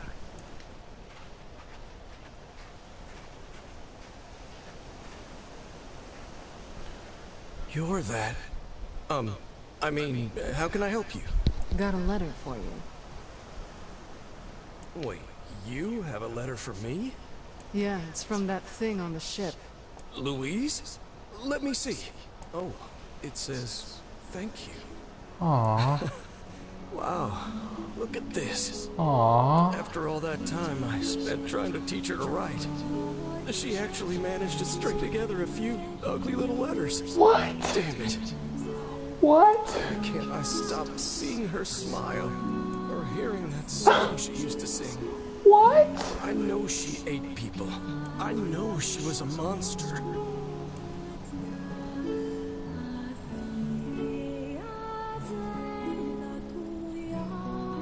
What? Really? I'm almost crying, but oh, that breaks my heart. Gratitude. You gave Louise's letter to the postman. That's what that one is. Aww. Well, wow. That's heartbreaking.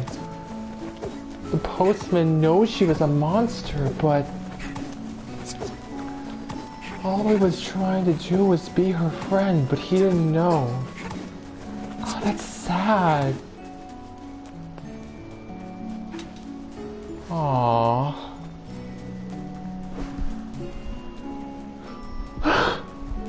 Dang. I feel like I'm almost gonna cry. Dude.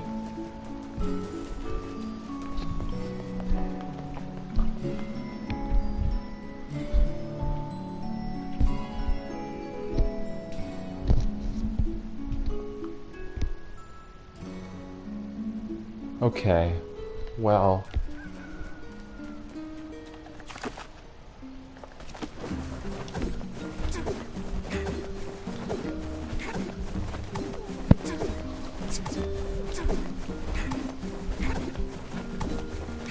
Well, I think we're gonna go speak to Popola. That's what we gotta do next.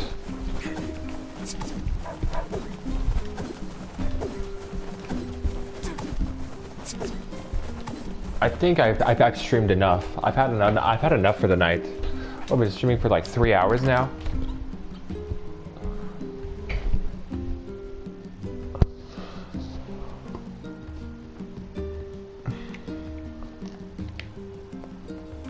Oh, it started for a moment. Anyways.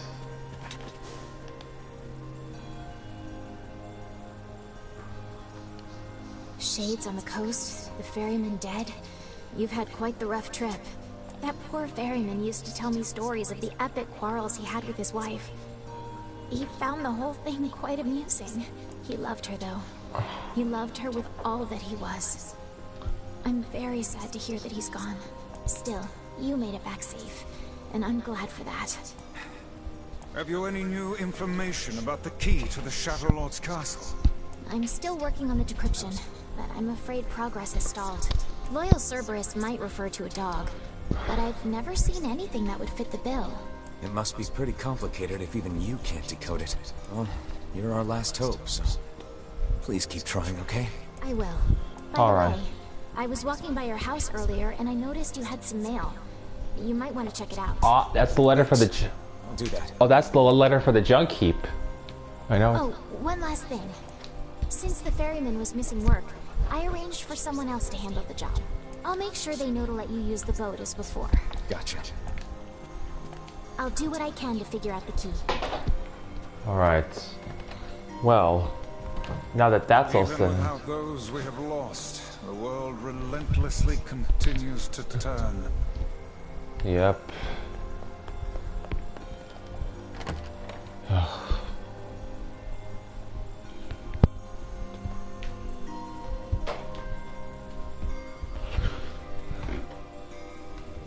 Alright, well.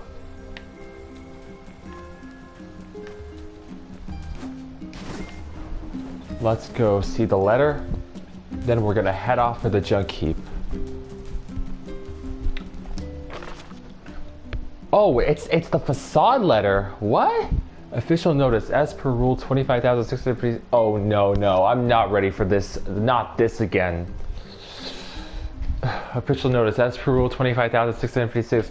Please consider this your official notice that the King of Facade is chosen to enter into the ceremony of matrimony. Please lodge all objections and congratulations through the official channel stated rule 38,185. Sincerely, the Facade Royal Office of Marriage and other legally binding contracts and concerns. P.S. Hey guys, it's me, the King of Facade. Sorry this is all formal stuff. Listen, I'm getting married and I really want you to come, so get over here. The king is getting married. Does this old book good to see a boy become a man? This is the part of the story I want to always save for last, so... Probably not a good idea to turn down a wedding invitation from a king. Let's go to Facade. We will do that next stream. Alright guys, well...